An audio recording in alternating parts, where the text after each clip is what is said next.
Welcome everyone to next toppers commerce. मैं हूं सानिध्य सर, आपका इकोनॉमिक्स हैकर, और हम यहां पर देश का भविष्य बनाते हैं। ढेर सारा स्वागत है आप सब लोगों का इंडियन इकोनॉमिक डेवलपमेंट के इस लास्ट चैप्टर के वन शॉट वीडियो के अंदर। ये चैप्टर जस्ट लाइक योर पड़ोस वाली आंटी या दूर के रिश्तेदार की तरह है। आप कंपेयर होते आए हो अभी तक, तो इंडिया कैसे छूट जाएगा? इंडिया को भी दूसरे देशों के साथ कंपेयर किया जा रहा है कि जब तुम एक स्टार्टिंग लाइन पे थे तो पड़ोसी मुल्क ने ऐसा क्या डिसीजन लिया कि वो आगे रहेगा और तुम पीछे। अब देख क्या रहे हो, जवाब दो। तो ऐसा हालत आज इंडिया के साथ होने वाली है कि इन्हें कंपेयर किया जाएगा। अच्छा, कंपैरिजन जरूरी भी है। दूसरे की गलतियां और दूसरे के अच्छे डिसीजन से आप बहुत कुछ सीख सकते हो। तो हमें कंपेयर करना जरूरी है कि जब एक सब लोग साथ में थे तो कौन आगे रह गया कौन पीछे रह गया, समझकर ही आप विकास कर सकते हो, बेहतर बन सकते हो। तो ये chapter number 8 comparative development experience of India and it's neighbour. चलो जी, चालू करते हैं विदाउट एनी टाइम वेस्ट और समझते हैं कि क्या सीखने को मिलेगा इस चैप्टर के अंदर। देखो, मैंने तुम्हें एक वर्ड सिखाया था एलपीजी के अंदर, G word, that means globalisation. Globalisation का मतलब है कि हम दुनिया जो है वो एक ग्लोबल विलेज है। कोई भी देश आत्मनिर्भर नहीं है, हमें दूसरों पे डिपेंडेंट होना पड़ता है। कुछ सामान उनके पास है जो हम मंगवाते हैं, कुछ सामान हमारे पास होते हैं जो हमसे मंगवाते हैं, और ऐसे ग्लोबल ट्रेड चलता है। अब ये क्या हुआ है ना, इस दुनिया में बहुत सारी कमिटीज बना दी जाती हैं, बहुत सारी यूनियन टेरिटरीज वगैरह बना दी जाती हैं, कि बहुत सारी ट्रीटीज बना दी जाती हैं। ये ट्रीटीज क्या है, ये ऑर्गेनाइजेशंस क्या है? जैसे कि आपने कुछ नाम भी सुने होंगे, जैसे आपने नाम सुना होगा ब्रिक्स का, जैसे आपने नाम सुना होगा G20 कंट्रीज का, जैसे आपने नाम सुना होगा यूरोपियन यूनियन, एशियन या सार्क का भी। ये करती क्या है? हर एक कमिटी का एक अपना पर्पस होता है। जैसे कि चलो बात करते हैं एक आध के बारे में। ये G20 कंट्रीज है, ये वो 20 देश हैं जो कि जिनके मेजर पॉलिटिकल जो लीडर्स होते हैं, जैसे कि प्रधानमंत्री, प्रेसिडेंट, आपके फाइनेंस मिनिस्टर, ये सब आते हैं, एक साथ मिलते हैं और डिस्कस करते हैं वर्ल्ड की प्रॉब्लम्स क्या है। इकोनॉमिक क्राइसिस आएंगे तो उसको हम कैसे बचा सकते हैं, कैसे हम उससे ओवरकम कर सकते हैं। जो वर्ल्ड में जॉब्स को लेकर प्रॉब्लम चल रही है या इकोनॉमिक क्राइसिस आ रहे हैं, कैसे उन्हें हैंडल किया जाएगा। यूरोपियन यूनियन, क्या आप सब यूरोपियन देश जो है वो एक अपने आप में एक यूनिट है। किसी एक देश का वीजा ले लो, बाकी किसी भी देश में घूमते रहो यूरोप के, कोई दिक्कत नहीं है। तो ये कैसे बनाया गया, इनके पर्पस क्या है? हर एक कमेटी का एक अपना पर्पस होता है। सर ये इंपॉर्टेंट है जानना? हाँ, इंपॉर्टेंट तो है। जैसे last to last year CBSE के बोर्ड पेपर में क्वेश्चन आया था कि ब्रिक्स के अंदर कौन सा कंट्री, ऑप्शन था एमसीक्यू में, कौन सा कंट्री इसका मेंबर नहीं है? तो उसका आंसर था अर्जेंटीना। क्यों? क्योंकि B stands for Brazil, R stands for Russia, I stands for India, C for China, S for South Africa. Argentina is not the member of BRICS. तो ये पता होना चाहिए। कुछ बेसिक जनरल नॉलेज है बेटा, ये कुछ सिखाएगा नहीं तुम्हें, लेकिन तुम्हें पता होना चाहिए। ये से बेसिक सवाल एक आध मार्क के आ जाते हैं, ठीक है। अब ये मकसद क्या है, अब इसको ना तुम्हें किटी पार्टी समझ लो। किटी पार्टी है भाई साहब, ये कुछ देश है जिसमें हर एक देश अपनी एक आंटी है, और ये आए किटी पार्टी के अंदर डिस्कस करने वर्ल्ड की प्रॉब्लम, है ना। और किटी पार्टी में क्या होता है, सुनीता भाभी की साड़ी जो है ना बड़ी अच्छी लग रही है, लेकिन मुझे तो पता है ना ये सस्ती साड़ी लेती है, कहीं लाई होंगी सरोजनी वरोजनी से। अच्छा जी, वाह रश्मि भाभी तुम्हारे गहने अच्छे लग रहे। तो तुमने देखा कैसे एक आंटी दूसरे को कंपेयर कर रही है अपने आप से कि मेरा तो ज्यादा अच्छा हार है, इनसे तो अच्छी साड़ी है मेरी, ऐसा वैसा। उसी प्रकार हमारे देश भी क्या करते हैं बेटा, एक साथ मिलते हैं और ये देखते हैं कौन सा देश कितना ज्यादा बेटर कर रहा है, कैसे बेटर कर रहा है, उससे हम क्या सीख सकते हैं, ये सब समझने की कोशिश करी जाती है। अब मुद्दे की बात यह आती है कि इंडिया को कंपेयर किससे किया जाए? यूएस से किया जाए, जर्मनी से किया जाए, नेपाल से किया जाए। भाई नेपाल हमारे लिए कंपैरिजन में बहुत छोटा देश है। यूएस की बात करें तो यूएस हमसे बहुत ज्यादा डेवलप था ऑलरेडी। जर्मनी का अपना एक इतिहास है, बहुत जल्दी स्टार्ट हो गया उसका डेवलपमेंट। लेकिन अगर हम इंडिया को कंपेयर करेंगे तो ऐसे देश से करेंगे ना जिनकी हालत एक टाइम पर सेम थी। तो इंडिया को कंपेयर किया जाता है चाइना और पाकिस्तान से, क्योंकि ये दोनों देश की हालत भी 1950 में वैसी ही थी जैसी इंडिया की थी बेटा, ठीक है। तो हम आते हैं और समझते हैं इन तीनों का comparison, development path of India, Pakistan and China. China की हालत भी सेम थी हमारी तरह। हाँ बेटा, 1950 में कहीं ना कहीं चाइना की हालत भी इंडिया के बराबर ही थी, ठीक है। और इंडिया और पाकिस्तान की तो थी क्योंकि अलग ही हुए थे, तो एक ही तो देश था, तो हालत तो सेम होनी थी, ठीक है बेटा। All the three countries have similarities in their development strategies। और काम भी इन्होंने कहीं ना सेम लेवल पर ही चालू किया, स्टार्टिंग लाइन पे सब साथ में ही थे। जैसे कि all of them started their development path on the same time, same time पे डेवलपमेंट पाथ इनका चालू हुआ। 1947 में इंडिया को इंडिपेंडेंस मिला तो पाकिस्तान को भी मिला। 15 अगस्त का इंडिया का इंडिपेंडेंस डे, 14 अगस्त का पाकिस्तान का इंडिपेंडेंस डे, ईयर सेम है 1947, ठीक है। और 1949 में चाइना जो है वो रिपब्लिक बन गया, पीपल्स रिपब्लिक ऑफ चाइना बन गया। यानी कि माओ जेडोंग ने एक अपना रूल चालू कर दिया, एक नई फॉर्म ऑफ गवर्नमेंट, नया सेट ऑफ रूल बना दिया उसने, एक नई तरीके से सरकार बन गई और नई तरीके से चाइना को चलाने वाली बात हो गई यहाँ पे, ठीक है। 1949 में हुआ, 1947 में हम आजाद हुए दोनों देश, ठीक है। अब देखिएगा, all of the started planning their development strategy in similar ways, सबने अपनी प्लानिंग जो है ना सिमिलर वे में चालू करी। जैसे इंडिया ने अपना फर्स्ट 5 ईयर प्लान लाया था 1951 में, पाकिस्तान ने 1956 में लाया 5 साल बाद, और चाइना तो इंडिया से सिर्फ 2 साल बाद ही 5 ईयर प्लान लेकर आ गया था। तो आप देख रहे हो कहीं ना कहीं आसपास ही है हमारा फर्स्ट 5 ईयर प्लान, ठीक है। India and Pakistan adopted similar strategies, जैसे कि हमने मिक्स्ड इकोनॉमिक स्ट्रक्चर को शुरुआत करी थी कि इधर प्राइवेट सेक्टर भी काम करेगा और गवर्नमेंट सेक्टर भी काम करेगा। लेकिन चाइना में क्या हुआ, चाइना में एक अलग ही काम चला था, वन पार्टी सिस्टम चालू हो गया था उधर, ठीक है बेटा। इन 1980s 1980 के दौरान क्या हुआ बच्चे, 3 countries had the similar growth rate and per capita income. 1980 तक यानी कि 1950 से लेके 1980s तक हमारा ग्रोथ रेट भी सेम था और हमारा पर कैपिटा इनकम यानी कि औसतन एक आदमी कितना कमाता है वो भी सेम था ऑलमोस्ट। तो ये हमारी हालत जो थी ना ऑलमोस्ट 1980 तक ऑलमोस्ट सेम ही थी।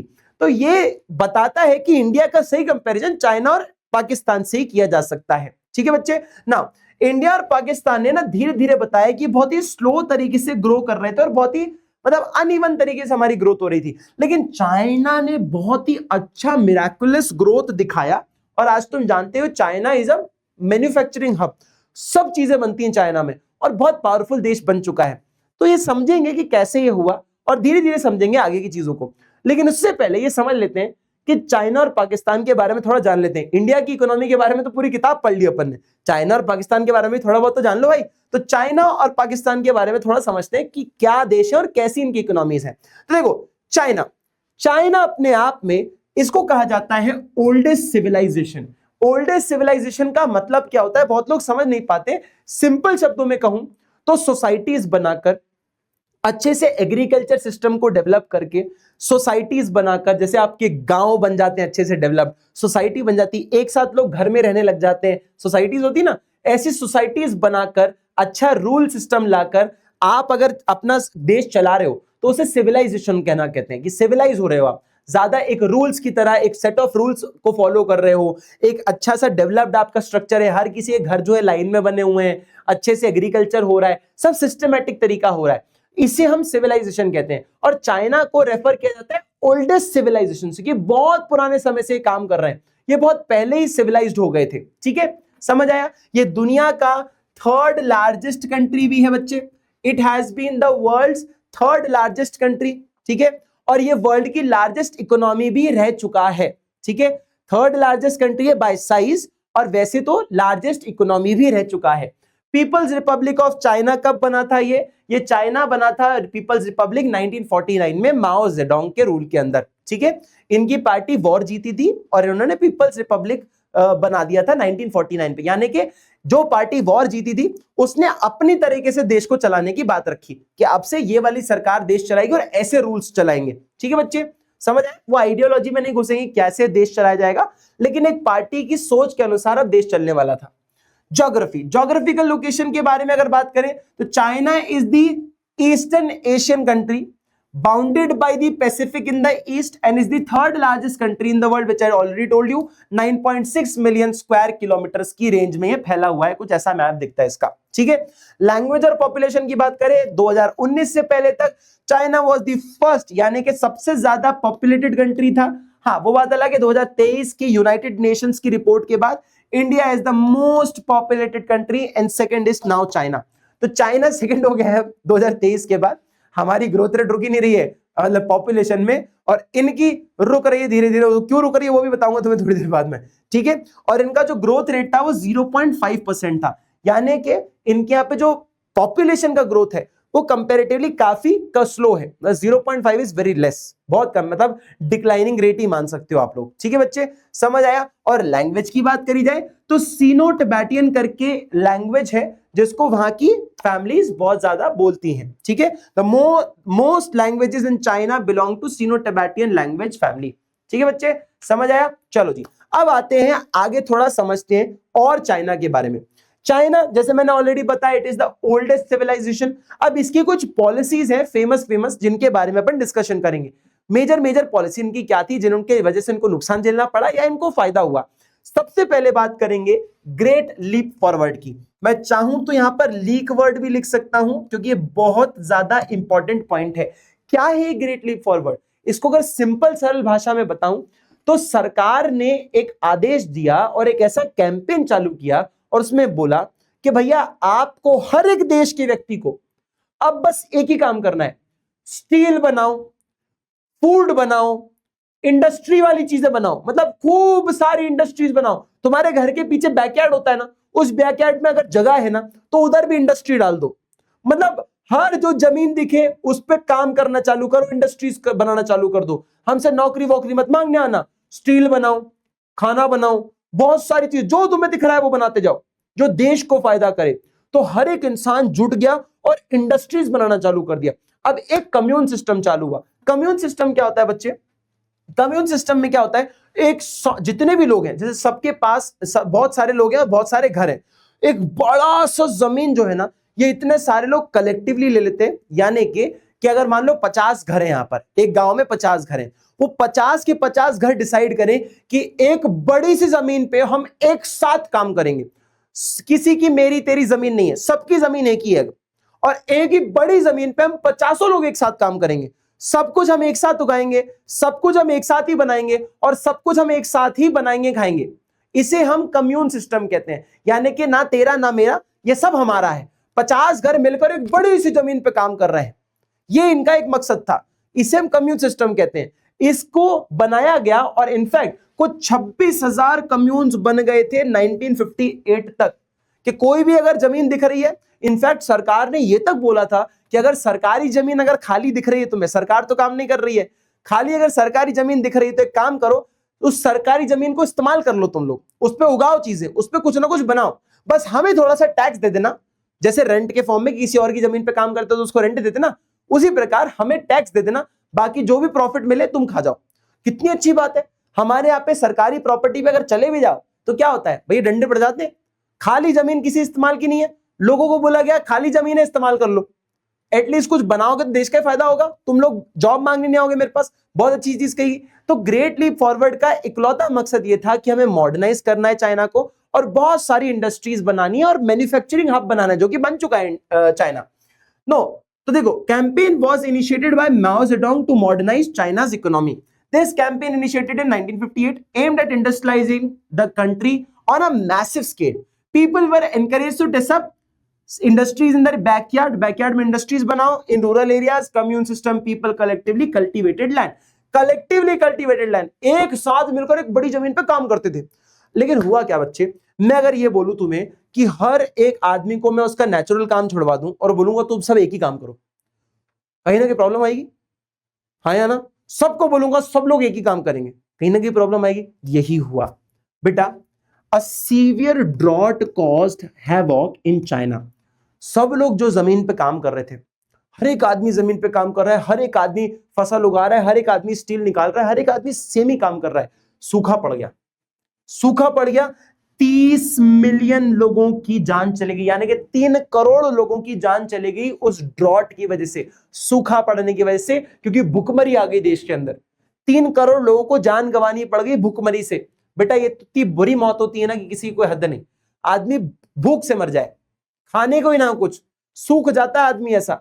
ये बहुत बड़ा एक मतलब एक क्या बोलते हैं उसको, काला दिन माना जाता है, या एक वो काला समय माना जाता है। इसको बोलते हैं ना, जैसे ब्लैक फ्राइडे होता है, या फिर ब्लैक फ्राइडे तो क्या अलग चीज है, ब्लैक डे बोलते हैं ना अपन किसी चीज को, जैसे पुलवामा को, या हम किसी चीज डे को हम ऐसे ब्लैक डे कंसिडर करते हैं, उसी प्रकार ये भी एक ब्लैक एरा कहलाया जाता है, जब आपके 3 करोड़ लोग एक साथ मर जाए। किस वजह से? बहुत बेसिक चीज की, उनके पास खाना नहीं था। ठीक है बच्चे, ये इसका इंपैक्ट था। तो ये बहुत बड़ा फेल हुआ ये ग्रेट लीप फॉरवर्ड।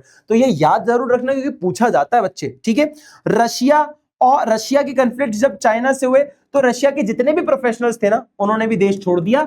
जो कि रशियंस आए हुए थे चाइना में उनकी इंडस्ट्रीज को सेटअप करने के लिए, रशिया के अच्छे अच्छे इंजीनियर्स, बड़े बड़े प्रोफेसर्स आए थे चाइना में उनकी इंडस्ट्रीज को सेटअप करने के लिए।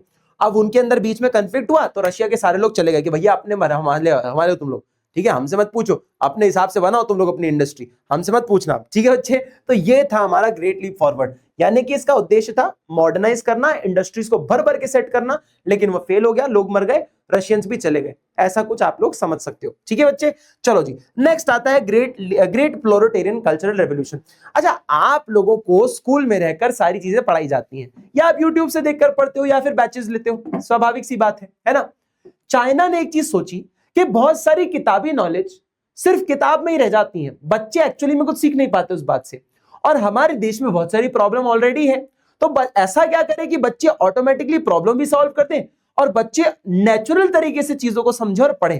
तो हुआ क्या, चाइना की एक पॉलिसी ने, यानी कि रेवोल्यूशन ने क्या किया, स्टूडेंट्स को और जो टीचर्स और प्रोफेशनल्स हैं उनको बोला कि तुम गांव चले जाओ, कंट्री साइड जाओ, और वहां पर जाकर एक्चुअल प्रॉब्लम को समझो और उसको सॉल्व करने के लिए दिमाग चलाओ अपना।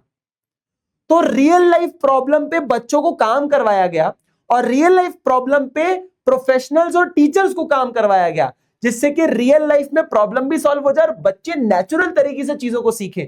जैसे कि मैं आपको एग्रीकल्चर के बारे में यहां किताब में समझा रहा था, जहां पे एग्रीकल्चर प्रॉब्लम में है, वहां पे तुम्हें अगर भेजा जाए और तुम्हें बोला जाए कि भाई सही में मेहनत करके काम करो, एग्रीकल्चर को बढ़ाओ, तो तुम्हें ज्यादा बेहतर समझ आएगा, है ना। उसी प्रकार से ये एक पॉलिसी थी, एक रेवोल्यूशन था, जिसने चाइना को अच्छा खासा इंपैक्ट दिया, ठीक है बच्चे। तो ये भी काफी ज्यादा पूछा जाता है, बहुत इंपॉर्टेंट है, डू रिमेंबर दिस वन, ठीक है।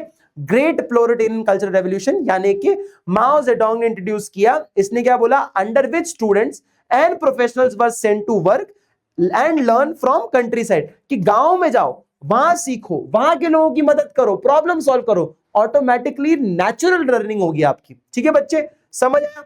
और क्या हुआ चाइना में, बेटे चाइना में कुछ रिफॉर्म्स लाए गए। रिफॉर्म से पहले हाल क्या थे बच्चे, रिफॉर्म से पहले इन द इनिशियल फेज, पहले इनिशियल फेज में क्या हुआ, रिफॉर्म में इनिशियल फेज में आपने एग्रीकल्चर, फॉरेन ट्रेड और इन्वेस्टमेंट सेक्टर के अंदर ये इनिशियल फेज में इंट्रोडक्शन लाया कि रिफॉर्म्स यानी कुछ बदलाव लाए आपने, ठीक है। In agriculture commune lands were divided into small plots which were allocated to the individual households। देखो क्या बोला गया, जो कम्यून जमीनें थी, जो कलेक्टिव, जो मैंने बोला था ना 50 घर इकट्ठी एक जमीन, बड़ी जमीन पे काम कर रहे हैं, अब 50 घरों को छोटे छोटे, उस बड़ी सी जमीन के छोटे छोटे 50 टुकड़े कर दिए गए और हर घर को एक जमीन दे दी गई कि तुम ही इस पर काम करो, तुम ही इस पर कमाओ, बस हमें थोड़ा सा पैसा दे देना और बाकी के ऊपर का प्रॉफिट तुम रख लेना। यानी कि सिंपल सी बात, एक बड़ी सी जमीन है जिसे आप कम्यून लैंड कहते हो, ठीक है, कम्यून लैंड कहते हो। अब 50 लोग इसको मिलकर संभाल रहे थे, तो आपने क्या किया, ऐसे करके इसके 50 हिस्से कर दिए, है ना, 50 पीसेस कर दिए, ठीक है। हर एक आदमी को एक एक पीस दे दिया, हर एक आदमी को एक एक पीस दे दिया और बोला कि इस बड़ी सी जमीन के मैंने 50 हिस्से कर दिए, हर आदमी के पास एक हिस्सा है, उस पर तुम कमाओ, अच्छे से कमाओ, बस सरकार को थोड़ा सा ऊपर से टैक्स दे देना, बचा हुआ पैसा तुम रख लेना। तो क्या हुआ, इससे फायदा हुआ एग्रीकल्चर के लिए, इंडिविजुअल्स को पास पैसा आने लग गया, उनको पैसा कमाने लग गए बच्चे, ठीक है। They were allowed to keep their income from the land after paying the stipulated taxes। Fix tax पे कर दो, फिर उसके बाद पैसा रख लेना। लेटर फेज में क्या हुआ, लेटर फेज में बेटा प्राइवेट सेक्टर्स को ये कम्यून लैंड्स दे दिए गए थे, प्राइवेट सेक्टर को ये जमीन दे दी गई थी कि तुम इस पर काम करो और तुम अपनी इंडस्ट्रीज बढ़ाओ, तुम अपना काम करो। अच्छा, अब आपने जैसे प्राइवेट सेक्टर को बढ़ावा दिया तो इसका डायरेक्ट कंपटीशन किससे हो गया, सरकारी कंपनियों से। सरकारी कंपनी को अब क्या करना पड़ रहा था, कंपटीशन फेस करना पड़ रहा था। ये प्राइवेट सेक्टर को बढ़ावा दे रही थी सरकार, प्राइवेट सेक्टर बढ़ेगा तो सरकारी कंपनियों को कंपीट करना पड़ेगा ना। ये वही वाली बात है कि एयरटेल, वोडाफोन, आइडिया और जियो आया तो बीएसएनएल के साथ कंपटीशन हो रहा है। अब बीएसएनएल कोई खरीद नहीं रहा, बाकी सारे प्राइवेट सेक्टर को चीजें खरीदी जा रही हैं। ये कहीं ना कहीं कंपटीशन सरकार को फेस करना पड़ रहा है, ठीक है। The Chinese government began to pursue open door policy. फिर चाइना ने क्या किया, एक ओपन डोर पॉलिसी लेकर आई। ओपन डोर पॉलिसी का मतलब यह था कि बाहर की जो फॉरेन इन्वेस्टर्स हैं, बाहर की जो कंपनियां हैं, बाहर के कोई भी वेल्दी लोग हैं, उन्हें अगर चाइना में आकर काम करना है तो हम हमारे दरवाजे खोल रहे हैं, आप आइए, आप हमारे देश में इन्वेस्ट करिए और मस्त बढ़िया यहां पर काम करिए। हम आपको पूरा एनवायरनमेंट देते हैं कि आप हमारे देश में आकर काम कर सकते हो, वही ग्लोबलाइजेशन वाली बात, ठीक है। इन्होंने एक ओपन डोर पॉलिसी कर दी in which it plan to achieve economic growth through active introduction of foreign capital, बाहर का पैसा आएगा, और and technology while maintaining its commitment to socialism, कि सोशलिज्म करते रहेंगे, यानी कि सोशलिज्म इनका जो इकोनॉमिक टाइप है, स्ट्रक्चर है, वो भी करते रहेंगे, और बाहर का फॉरेन का पैसा आएगा तो हम बाहर की टेक्नोलॉजी भी इस्तेमाल करेंगे, पैसा भी इस्तेमाल करेंगे और देश को ग्रो करते रहेंगे। ठीक है बच्चे, समझ आया? यानी कि देश की जनता का भी विकास करते रहेंगे और टेक्नोलॉजी भी बढ़ाते रहेंगे। ठीक है, समझ आया? चलो जी, अब आता है नेक्स्ट पॉइंट, कुछ स्पेशल इकोनॉमिक जोन। ये क्या होता है बच्चे? ये वो जगह होती है जहां पे सरकार आपको स्पेशल बेनिफिट्स देती है, कि ये ऐसी बंजर इलाके जहां पे कोई आकर अपना काम नहीं खोलना चाहता, सरकार बोलती है अगर तुम उस जगह, जैसे अब एक समुद्र के किनारे कोई जमीन नहीं है, लेकिन सरकार ने बोला अगर तुम जाकर इस खाली प्लॉट पर अपना काम सेटअप करते हो तो मैं तुमसे टैक्स बहुत कम लूंगा, मैं तुमसे बिजली बहुत कम लूंगा, मैं तुम्हें पानी का सप्लाई भी फ्री दे दूंगा, बहुत सारे बेनिफिट दूंगा। अब पैसा बचेगा तो कोई भी बिजनेस चला जाएगा। इन्हीं जोन्स को स्पेशल इकोनॉमिक जोन कहते हैं, और ये किसको अट्रैक्ट करवाने के लिए करे जाते हैं? आपके प्राइवेट सेक्टर को देश के, और फॉरेन की बड़ी बड़ी कंपनीज को भी अट्रैक्ट किया जाता है, कि बाहर के बड़े बड़े देश के जो कंपनीज हैं वो ऐसी जगह पर आए जहां पर उनको टैक्स की बचत मिलेगी और उनको फायदा मिलेगा, उनको दूसरे देश में जाकर अपनी कंपनी को बढ़ाने का मौका मिलेगा। ठीक है, हर तरीके से काम किया जाता है। Now again very important point, dual price policy. Now what is this dual price policy? Dual price policy simple साधारण शब्दों में अगर मैं आपको बताऊं तो देखो, एक फार्मर है, एक फार्मर ने मान लीजिए 100 किलो, एक फार्मर है, उस फार्मर ने अगर मान लीजिए 100 किलो अनाज बनाया, ठीक है, तो सरकार का आदेश था कि भाई 100 किलो अगर तुम सामान बना रहे हो तो तुम इसमें से, मान लीजिए अंदाजन बता रहा हूं कि सरकार ने बोला इसमें से कुछ क्वांटिटी तुम निकालकर अलग से रखना। मान लो जैसे सरकार ने बोला 50%, यानी कि 50 किलो अलग से निकाल के रखना। ये जो 50 यानी कि आधा जो है इसका, वो तुम 10 रुपए किलो पर बेचोगे। कितने पे? 10 रुपए किलो के हिसाब से बेचोगे। ये कौन डिसाइड कर रहा है? प्राइस। ये प्राइस और क्वांटिटी सरकार डिसाइड कर रही है कि तुमने 100 किलो बनाया ना, उसमें से 50 किलो अलग से निकालो और उसको तुम 10 रुपए किलो में बेचोगे। ठीक है, समझना भी बात, समझ आ जाएंगी सारी चीजें। बचा हुआ 50 का क्या? बचा हुआ 50 किलो जो हो तुम्हें जिस पे बेचना है उस पे बेच लो।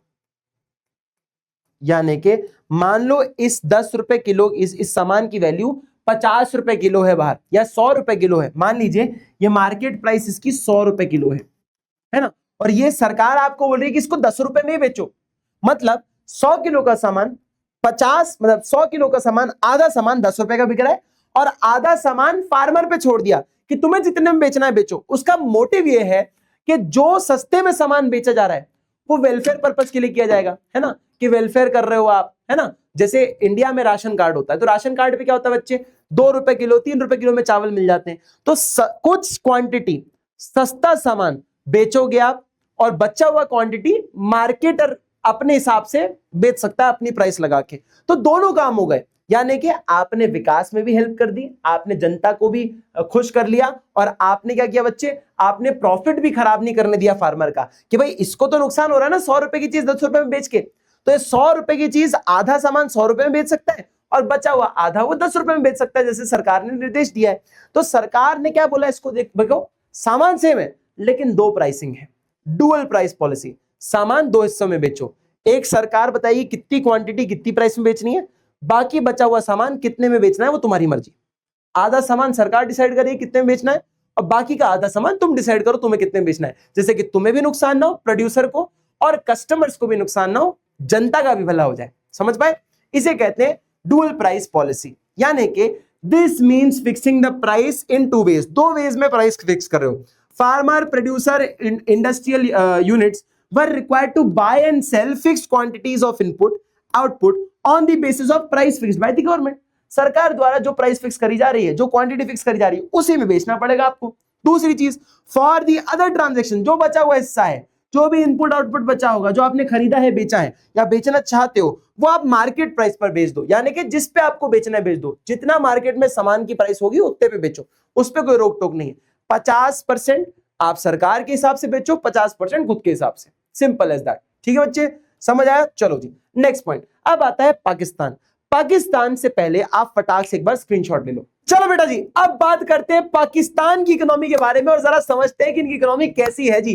देखो, सबसे पहले तो इनको आजादी मिली 14 अगस्त 1947 को, यानी कि हमसे जस्ट एक दिन पहले। और इन्हें ऑफिशियली कहा जाता है इस्लामिक रिपब्लिक ऑफ पाकिस्तान। ठीक है, अब हुआ क्या, पाकिस्तान, दो पाकिस्तान थे बेसिकली, एक ईस्ट पाकिस्तान और एक वेस्ट पाकिस्तान। अब 1971 में जब सिविल वॉर हुआ तो जो ईस्ट पाकिस्तान कहलाने वाला जो इलाका था वो इंडिपेंडेंट हुआ और उसने अपना खुद का एक देश का नाम दिया, जिसे आज आप बांग्लादेश के नाम से जानते हो, इंडिपेंडेंस ऑफ बांग्लादेश। तो बांग्लादेश है वो पहले ईस्ट पाकिस्तान था 1971 से पहले। ठीक है, और वेस्ट पाकिस्तान जो ओरिजिनली पाकिस्तान आप जानते हो उसे ही कहते हैं। ठीक है बेटा, अब पाकिस्तान की हिस्ट्री कैसे जानी जाती है, उनके यहाँ पे मिलिट्री रूल आया, मिलिट्री कूप हुआ था, आपने शायद 9th-10th की सोशल साइंस में पढ़ा होगा, है ना। पॉलिटिकल इंस्टेबिलिटी के बारे में जाना जाता है, उनकी इकोनॉमिक ग्रोथ कैसी रही है उसके बारे में कड़े काफी मशहूर रहते हैं लोग। ठीक है, अब ज्योग्राफिकली अब देखो तो ये कहां पर है, ये ज्योग्राफिकली बेटा साउथ एशियन कंट्री के अंदर आते हैं और बॉर्डर शेयर करते हैं सेंट्रल एशिया और मिडिल ईस्ट के बीच में। Now China in the north and west में, ये नॉर्थ ईस्ट ईरान में, अफगानिस्तान में, और ईस्ट साइड साउथ ईस्ट में ये बॉर्डर शेयर करते हैं इंडिया के साथ। तो ये कुछ देश हैं, चाइना, ईरान, अफगानिस्तान और इंडिया, अलग अलग डायरेक्शंस दिए गए हैं, उसके अकॉर्डिंग ये यहां पर बॉर्डर्स को शेयर करते हैं इन देशों के साथ, यानी कि ईरान, अफगानिस्तान, चाइना और इंडिया के साथ। ठीक है, पॉपुलेशन की बात करें तो 2019 तक ये 6th लार्जेस्ट पॉपुलेटेड कंट्री था, मतलब 6वां रैंक आता था इनका पॉपुलेशन में वर्ल्ड में। अब ये 2023 की रिपोर्ट के अनुसार ये आते हैं 5वें नंबर पे, यानी कि इनका भी विकास हुआ है पॉपुलेशन में, ये भी आगे बढ़े हैं। और इनका जो ग्रोथ रेट है वो बेटा बड़ा शानदार है, जैसे चाइना का 0.5 था, इनका 2.1% है, माने कि चाइना से 4 गुना स्पीड से प्रोडक्शन करते हैं पॉपुलेशन का। ठीक है, ऑल्सो इट इज द 1/3, मतलब इसकी जो टोटल 1/3 पॉपुलेशन है वो बिलो पॉवर्टी लाइन रहती है, यानी कि गरीबी रेखा के नीचे, 1/3 लोग, यानी कि हर तीसरा आदमी गरीब है उनके देश में। ठीक है, इसलिए आप पाकिस्तान का काफी मजाक सुनते रहते हो, बिकॉज वहां पे पॉवर्टी सही में बहुत ज्यादा है। ठीक है, now it is the second largest मुस्लिम देश, ये सेकंड लार्जेस्ट मुस्लिम पॉपुलेटेड देश है आफ्टर इंडोनेशिया। ठीक है, और इधर ऑफिशियल लैंग्वेज क्या है, उर्दू और इंग्लिश, ये इनकी 2 ऑफिशियल लैंग्वेजेस हैं। ठीक है, इनकी हिस्ट्री, इनकी जो इकोनॉमी है, हिस्ट्री तो नहीं बोलूंगा लेकिन जो इनका इकोनॉमिक पाथ है, इनके जो डिसीजंस है वो बहुत कॉपी है, या कॉपी बोलूंगा या कि सेम है इंडिया की तरह। ठीक है, कैसे बच्चे, ये देखो, मिक्स्ड इकोनॉमिक सिस्टम चालू तो इन्होंने ऐसे ही किया था कि सरकारी कंपनियां और प्राइवेट कंपनियां ये दोनों ही इनके देश में रहेंगी, यानी कि सरकारी कंपनी और प्राइवेट कंपनी दोनों साथ मिलकर काम करेगी, जैसे इंडिया में करती है, रिलायंस भी हो गया, आपका BSNL भी हो गया, सब एक साथ मिलकर काम करते हैं। ठीक है, इंट्रोडक्शन ऑफ वेरियस पॉलिसीज, अच्छा इंडिया ने जैसे इंपोर्ट सब्स्टिट्यूशन पॉलिसी निकाला था कि बाहर के आइटम्स जो आप बुलाते हो, बाहर के देश से जो इंपोर्ट्स करवाते हो, उसको रोकने के लिए इंडिया ने इंपोर्ट सब्स्टिट्यूशन पॉलिसी लाई थी। वो आपने पढ़ा होगा LPG के चैप्टर के अंदर, है ना, कि टैरिफ बढ़ा दोगे, कोटा फिक्स कर दोगे कि इससे ज्यादा आप नंबर्स ऑफ प्रोडक्ट नहीं मंगा सकते, है ना, कोटा फिक्स कर दिया, है ना, या फिर आपने बहुत सारे इंपोर्ट ड्यूटीज बढ़ा दी, बहुत सारे टैरिफ लगा दिए, बहुत सारा टैक्स बढ़ा दिया कि 100 रुपए की चीज 500 की हो जाएगी तो कौन खरीदेगा, है ना। वही सेम चीज इन्होंने भी फॉलो करा, इंपोर्ट सब्स्टिट्यूशन पॉलिसी वगैरह लेकर आए, जिससे कि इनका डोमेस्टिक जो इंडस्ट्री है वो बच सके, फॉरेन से कंपीट नहीं कर पाएगी तो आप बचा सकते हो बाहर का सामान ना अलाउ करके। ठीक है, ग्रीन रेवोल्यूशन इनके यहाँ भी आया, इनके यहाँ भी सरकार ने, पब्लिक ने बहुत इन्वेस्टमेंट किया कि आप अच्छे से प्रोडक्शन कर सको, प्रोडक्शन बढ़ा सको फूड ग्रेन्स का, जिससे कि आत्मनिर्भर रहे, खाने पीने की चीजों के लिए दूसरे देशों पे निर्भर ना रहना पड़ जाए इनको। ठीक है, पब्लिक सेक्टर का रोल काफी बढ़ाया गया 1970s में, क्योंकि नेशनलाइज किया गया। देखो नेशनलाइजेशन किसका हुआ, कैपिटल गुड इंडस्ट्रीज का, जैसे जो आपके कैपिटल गुड्स होते हैं ना, जैसे कोई इंडस्ट्रियल टूल्स हो गए या कोई मशीनें बनाने वाली चीजें हैं, ये जितनी भी बनाने वाली चीजें थी वो सारी ऐसी इंडस्ट्रीज का नेशनलाइजेशन, यानी कि सरकार के ओनरशिप हो गई, प्राइवेट सेक्टर था। जैसे हमारे यहाँ पे बहुत सारे बैंक थे, ये बैंक को नेशनलाइज किया गया, है ना, आपने पढ़ा होगा कि बैंक को नेशनलाइज करना, यानी कि प्राइवेट सेक्टर बैंक था उसको सरकार ओन करती है, उसे नेशनलाइजेशन कहते हैं। नेशनलाइजेशन यानी कि प्राइवेट सेक्टर जब सरकार ओन करने लग जाए और कंट्रोल करने लग जाए, उसे हम नेशनलाइजेशन कहते हैं बेटा। ठीक है, यही सेम चीज हुई कैपिटल गुड इंडस्ट्रीज के साथ पाकिस्तान में, जितनी भी मशीन बनाने वाली, टूल्स बनाने वाली इंडस्ट्रीज थी उसको सरकार ओन करने लग गई थी बच्चे। ठीक है, importance of private sector.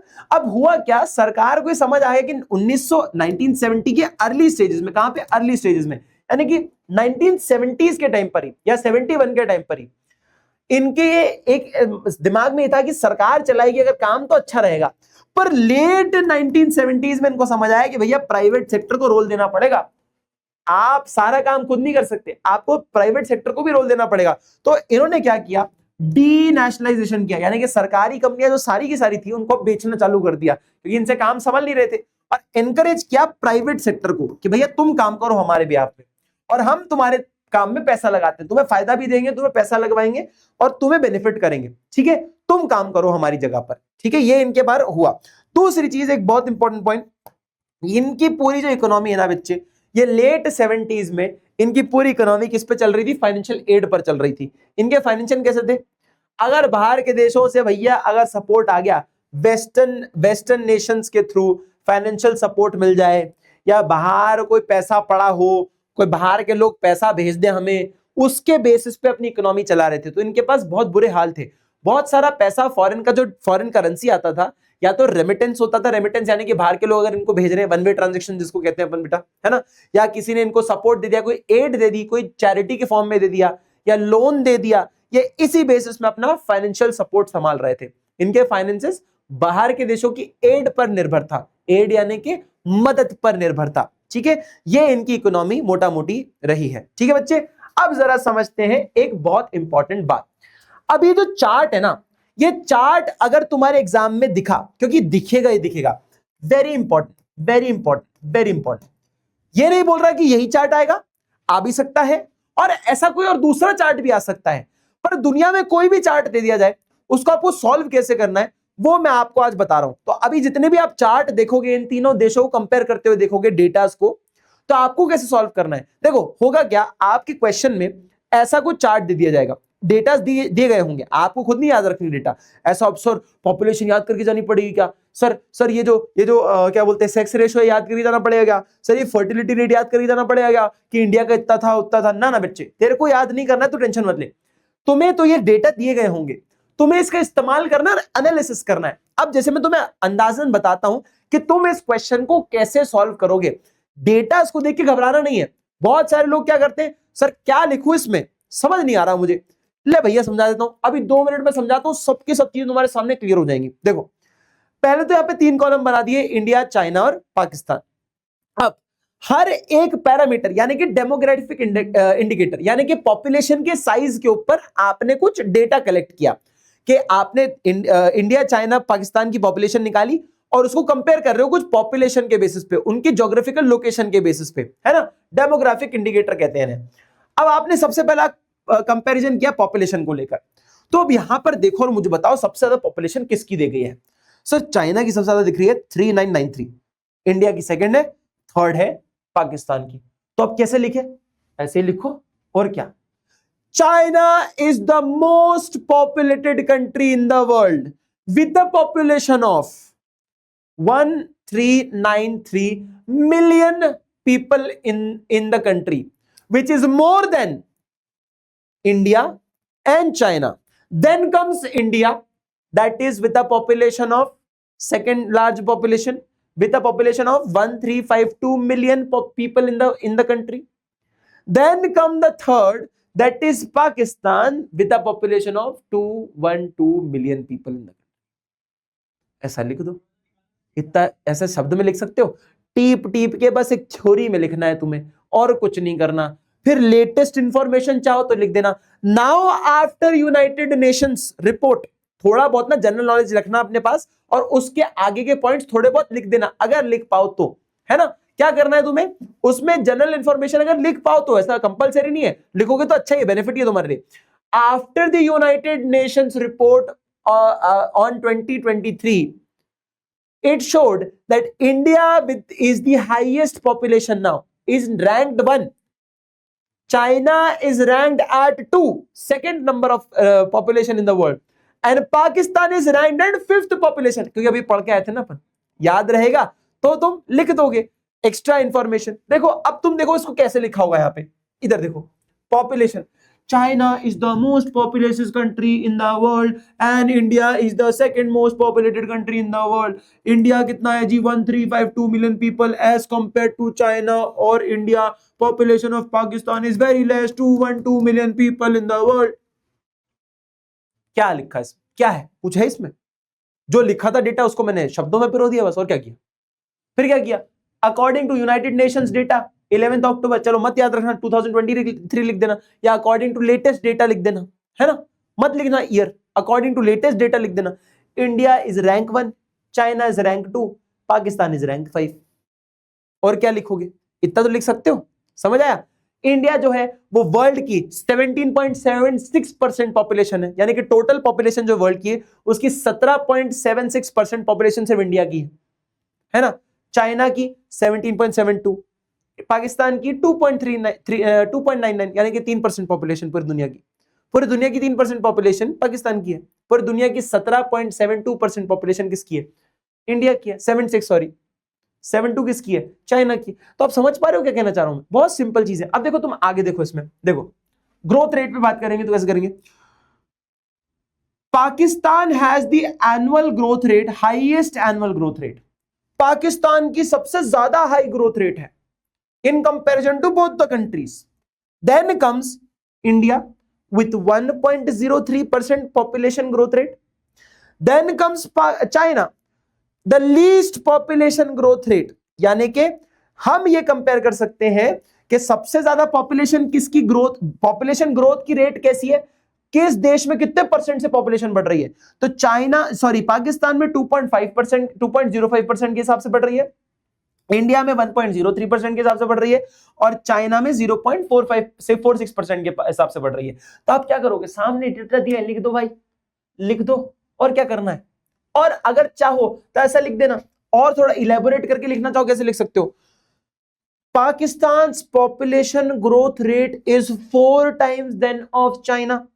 China अगर 0.5 के हिसाब से बढ़ रहा है तो 4 गुना स्पीड से कौन बढ़ रहा है, पाकिस्तान बढ़ रहा है 2.05% से, यानी कि 0.5 का 4 गुना हो गया, है ना।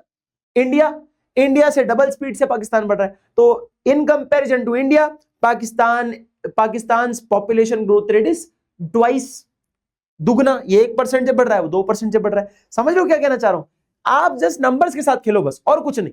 हाँ, एक्स्ट्रा इंफॉर्मेशन अगर याद रहे तो बहुत अच्छी बात है, जैसे कि 0.5% से क्यों है चाइना की ग्रोथ रेट, क्योंकि यहां पर वन चाइल्ड पॉलिसी नाम की चीज थी।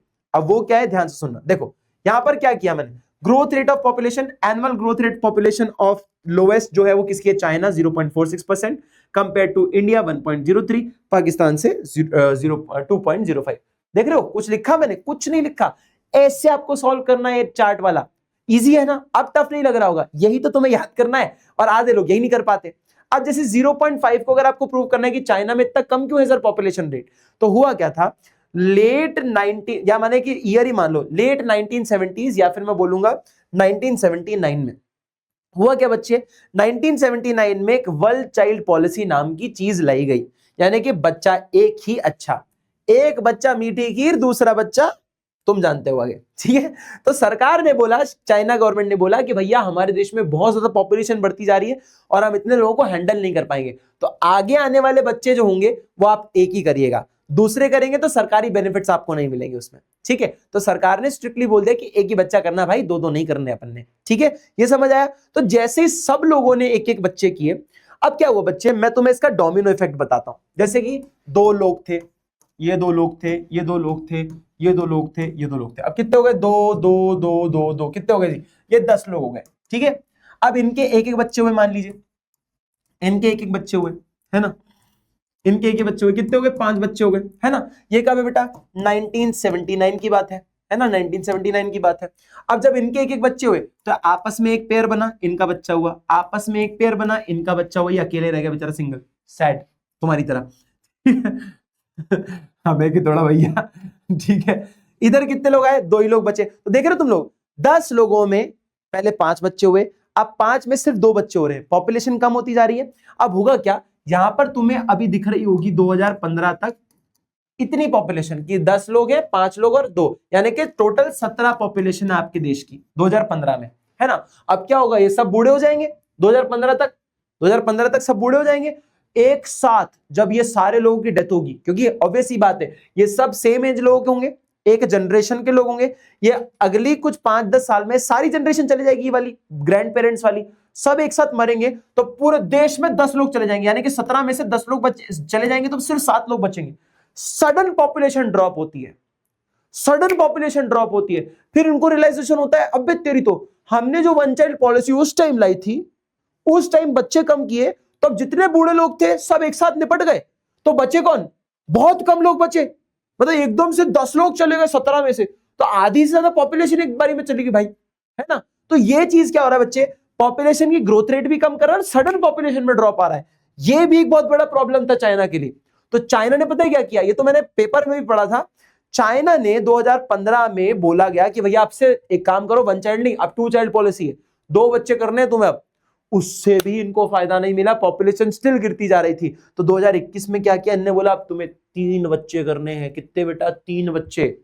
अब हर घर में 3 बच्चे होने चाहिए। पॉपुलेशन गिरती जा रही है, समाज में सिर्फ बूढ़े लोग हैं, यंग लोग है ही नहीं, और यंग लोगों से ही आप देश चला सकते हो। बूढ़े लोग तो भैया क्या करेंगे काम, वो तो उनको तो वैसे भी यंग लोगों की जरूरत है, सहारा चाहिए उनको, तो वो अकेला अपना काम खुद नहीं कर सकते, वो देश के अंदर क्या क्या काम करेंगे, समझ आया। तो 1 चाइल्ड पॉलिसी का मकसद ही यही था, पॉपुलेशन को कंट्रोल करना। लेकिन इसको रिवाइव करने के लिए क्या किया गया बच्चे, वापस से बोला गया नहीं अब एक नहीं अब 3-3 बच्चे करो भाई।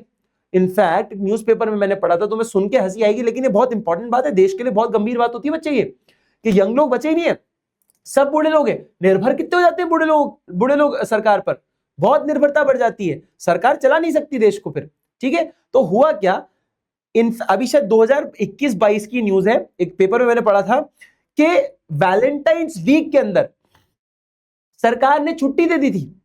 क्यों? क्योंकि कोई भी पॉपुलेशन बढ़ नहीं रही है, अब आप जब मिलोगे नहीं, शादियां नहीं होंगी, तो बच्चे कैसे होंगे। तो वैलेंटाइंस डे पर छुट्टियां दे दी कि जाओ मिलो भाई, शादी करो और पॉपुलेशन बढ़ाओ।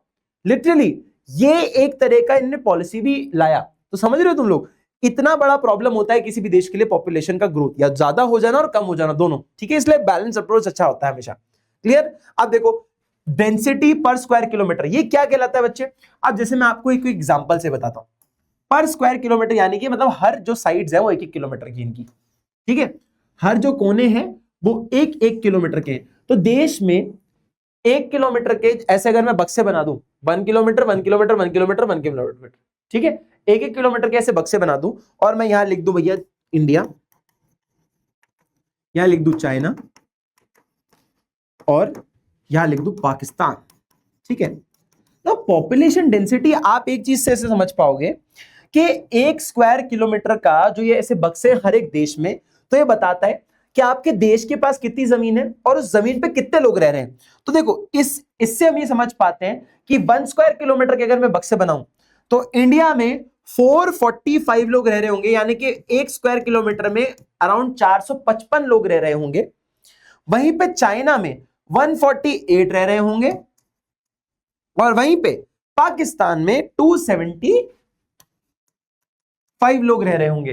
तो पॉपुलेशन डेंसिटी ये बताता है सबके पास इक्वल जमीन है, मतलब इस 1 स्क्वायर किलोमीटर की अगर बात करूं तो, है ना, सब बराबर 1-1 किलोमीटर स्क्वायर के एरिया में रह रहे हैं। लेकिन पॉपुलेशन ज्यादा होने की वजह से इसमें 455 लोग रहते हैं, इसमें 148 लोग रहते हैं, और इसमें 275 लोग रहते हैं। तभी सर हम ये समझ पा रहे हैं कि हमारे देश में छोटे छोटे घर क्यों होते हैं। यूएस कनाडा के अंदर आपने देखा होगा बड़े बड़े घर है, पीछे बहुत बड़े बड़े बैकयार्ड्स है, रोड बहुत बड़ी बड़ी है, कि बेटा देश इतने बड़े हैं साइज में और पॉपुलेशन चुन्नू भर है, एकदम पुन्नू सी है ना। तो उनके पास घर के साइज भी बहुत बड़े बड़े होते हैं। हमारे पास क्या है, छोटा सा प्लाट लेने में भाई साहब लाखों करोड़ों रुपए लग जाते हैं, है ना, क्योंकि हमारे देश में जगह कम और लोग बहुत ज्यादा हैं। ये पॉपुलेशन डेंसिटी को बताता है, ठीक है बच्चे, समझ आया। ये कैसे लिखोगे, India's population density so high then is the heaviest population density is in India, the lowest population density is in China, and the middle somewhere it is in Pakistan। तो ऐसे करके आप आंसर लिख सकते हो। यहां भी आपको वही चीज समझ आ गई। तो आप समझ पा रहे हो मेरी बात, क्या कहना चाह रहा हूं मैं, आप इजीली समझ सकते हो सारी चीजें। China is the 3rd largest country in the world, world का सबसे 3rd लार्जेस्ट कंट्री, और इंडिया 7th लार्जेस्ट कंट्री है। दुनिया का 3rd साइज में लार्जेस्ट कंट्री चाइना है, और उसमें दुनिया की 2nd नंबर की सारी पॉपुलेशन है। तो उनके पास सबसे कम क्या है, पॉपुलेशन डेंसिटी है, आपस तीनों में अगर कंपेयर किया जाए। इंडिया में क्या है बच्चे, बहुत ज्यादा, क्योंकि जगह बहुत ज्यादा है ना, जगह बहुत कम है और पॉपुलेशन बहुत ज्यादा है, यही प्रॉब्लम है। और पाकिस्तान में पॉपुलेशन कंपैरेटिवली कम है, लेकिन जगह भी उतनी है उनके हिसाब से, बढ़िया है। तो देखा जाए तो सबसे कम जमीन रहने के लिए इंडियंस के पास है, लोग बहुत ज्यादा, जमीन कम है। ठीक है बच्चे, समझ आया? अब सेक्स रेशो की बात कर लो। सेक्स रेशो क्या है बच्चे? सेक्स रेशो यानी कि हर 1000 लड़कों पे कितनी औरतें हैं। तो इंडिया के अंदर 924 औरतें हैं। पाकिस्तान में कितनी है, चाइना में कितनी है? चाइना में 949 है और पाकिस्तान में 943 है। यानी कि अगर मैं इस पर आ जाऊं और मैं देखूं तो चाइना में सबसे अच्छा पॉपुलेशन सेक्स रेशो है कि हर 1000 लड़कों पे 949 लड़कियां हैं, हर 1000 लड़कों पे पाकिस्तान में 943 लड़कियां हैं, और इंडिया में सबसे कम है जो कि है 924। ठीक है, लड़कों उदास मत हो, कोई बात नहीं, कुछ कुछ लोग हैं यहां पर जो कि कोई बात नहीं, कोई बात नहीं ठीक है, समझ गए? चलो जी, फिर आता है फर्टिलिटी रेट। फर्टिलिटी रेट बताता है बच्चे कि एक, अब ये फर्टिलिटी रेट कैसे काउंट होता है? फर्टिलिटी रेट माना जाता है 15 साल से लेके 40 साल के बीच की जो औरतें होती हैं या लड़कियां होती हैं, यानी कि जिनकी एज कितनी बच्चे? 15 साल से लेकर कितना? 15 से 45 साल। 15 से 45 साल की जो रिप्रोडक्टिव एज होती है, यानी कि जो लड़कियां 15 साल से लेकर 45 साल की उम्र की होती हैं, वो किसी बच्चे को जन्म दे सकती है ना? 15 से लेकर 45 के बीच में एवरेज यही माना जाता है। ठीक है सर, 15 साल तो बहुत यंग एज होती है। हाँ बच्चे, यंग एज होती है, लेकिन रिप्रोडक्शन वो कर सकती हैं, है ना? बच्चे को दे सकती हैं, मतलब बर्थ दे सकती हैं, है ना? पाकिस्तान में कई जगहों पे ऐसा होता है जहां पर 18 से पहले उनकी शादियां हो जाती हैं। इनफैक्ट इंडिया में भी होता है ऐसा, which is not legally right, but birth का जो काउंट है वो हम इस रेंज में ही चेक करते हैं, 15 से 45 के बीच में।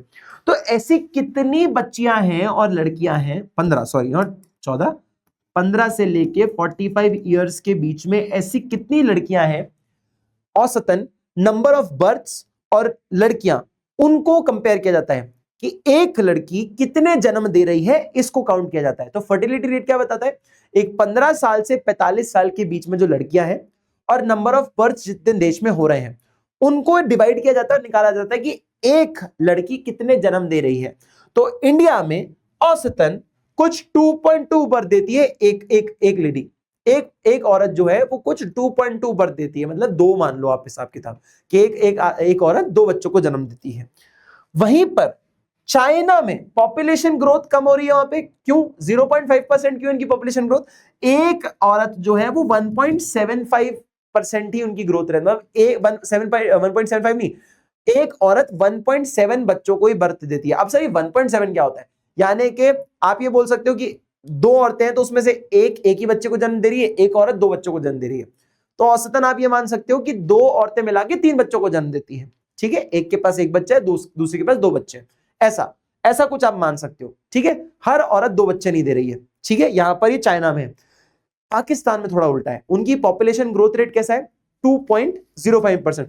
अब तुम देखो डेटा को पढ़ना समझो, 1% पॉपुलेशन है, पॉपुलेशन की ग्रोथ रेट 1% से हो रही है, 2 बच्चे जन्म दे रहे हैं। 0.5% से हो रही है, 1.7% 1.7 बच्चे दे रहे हैं। ठीक है, पॉपुलेशन ग्रोथ रेट कम है तो बच्चे भी कम दे रहे हैं।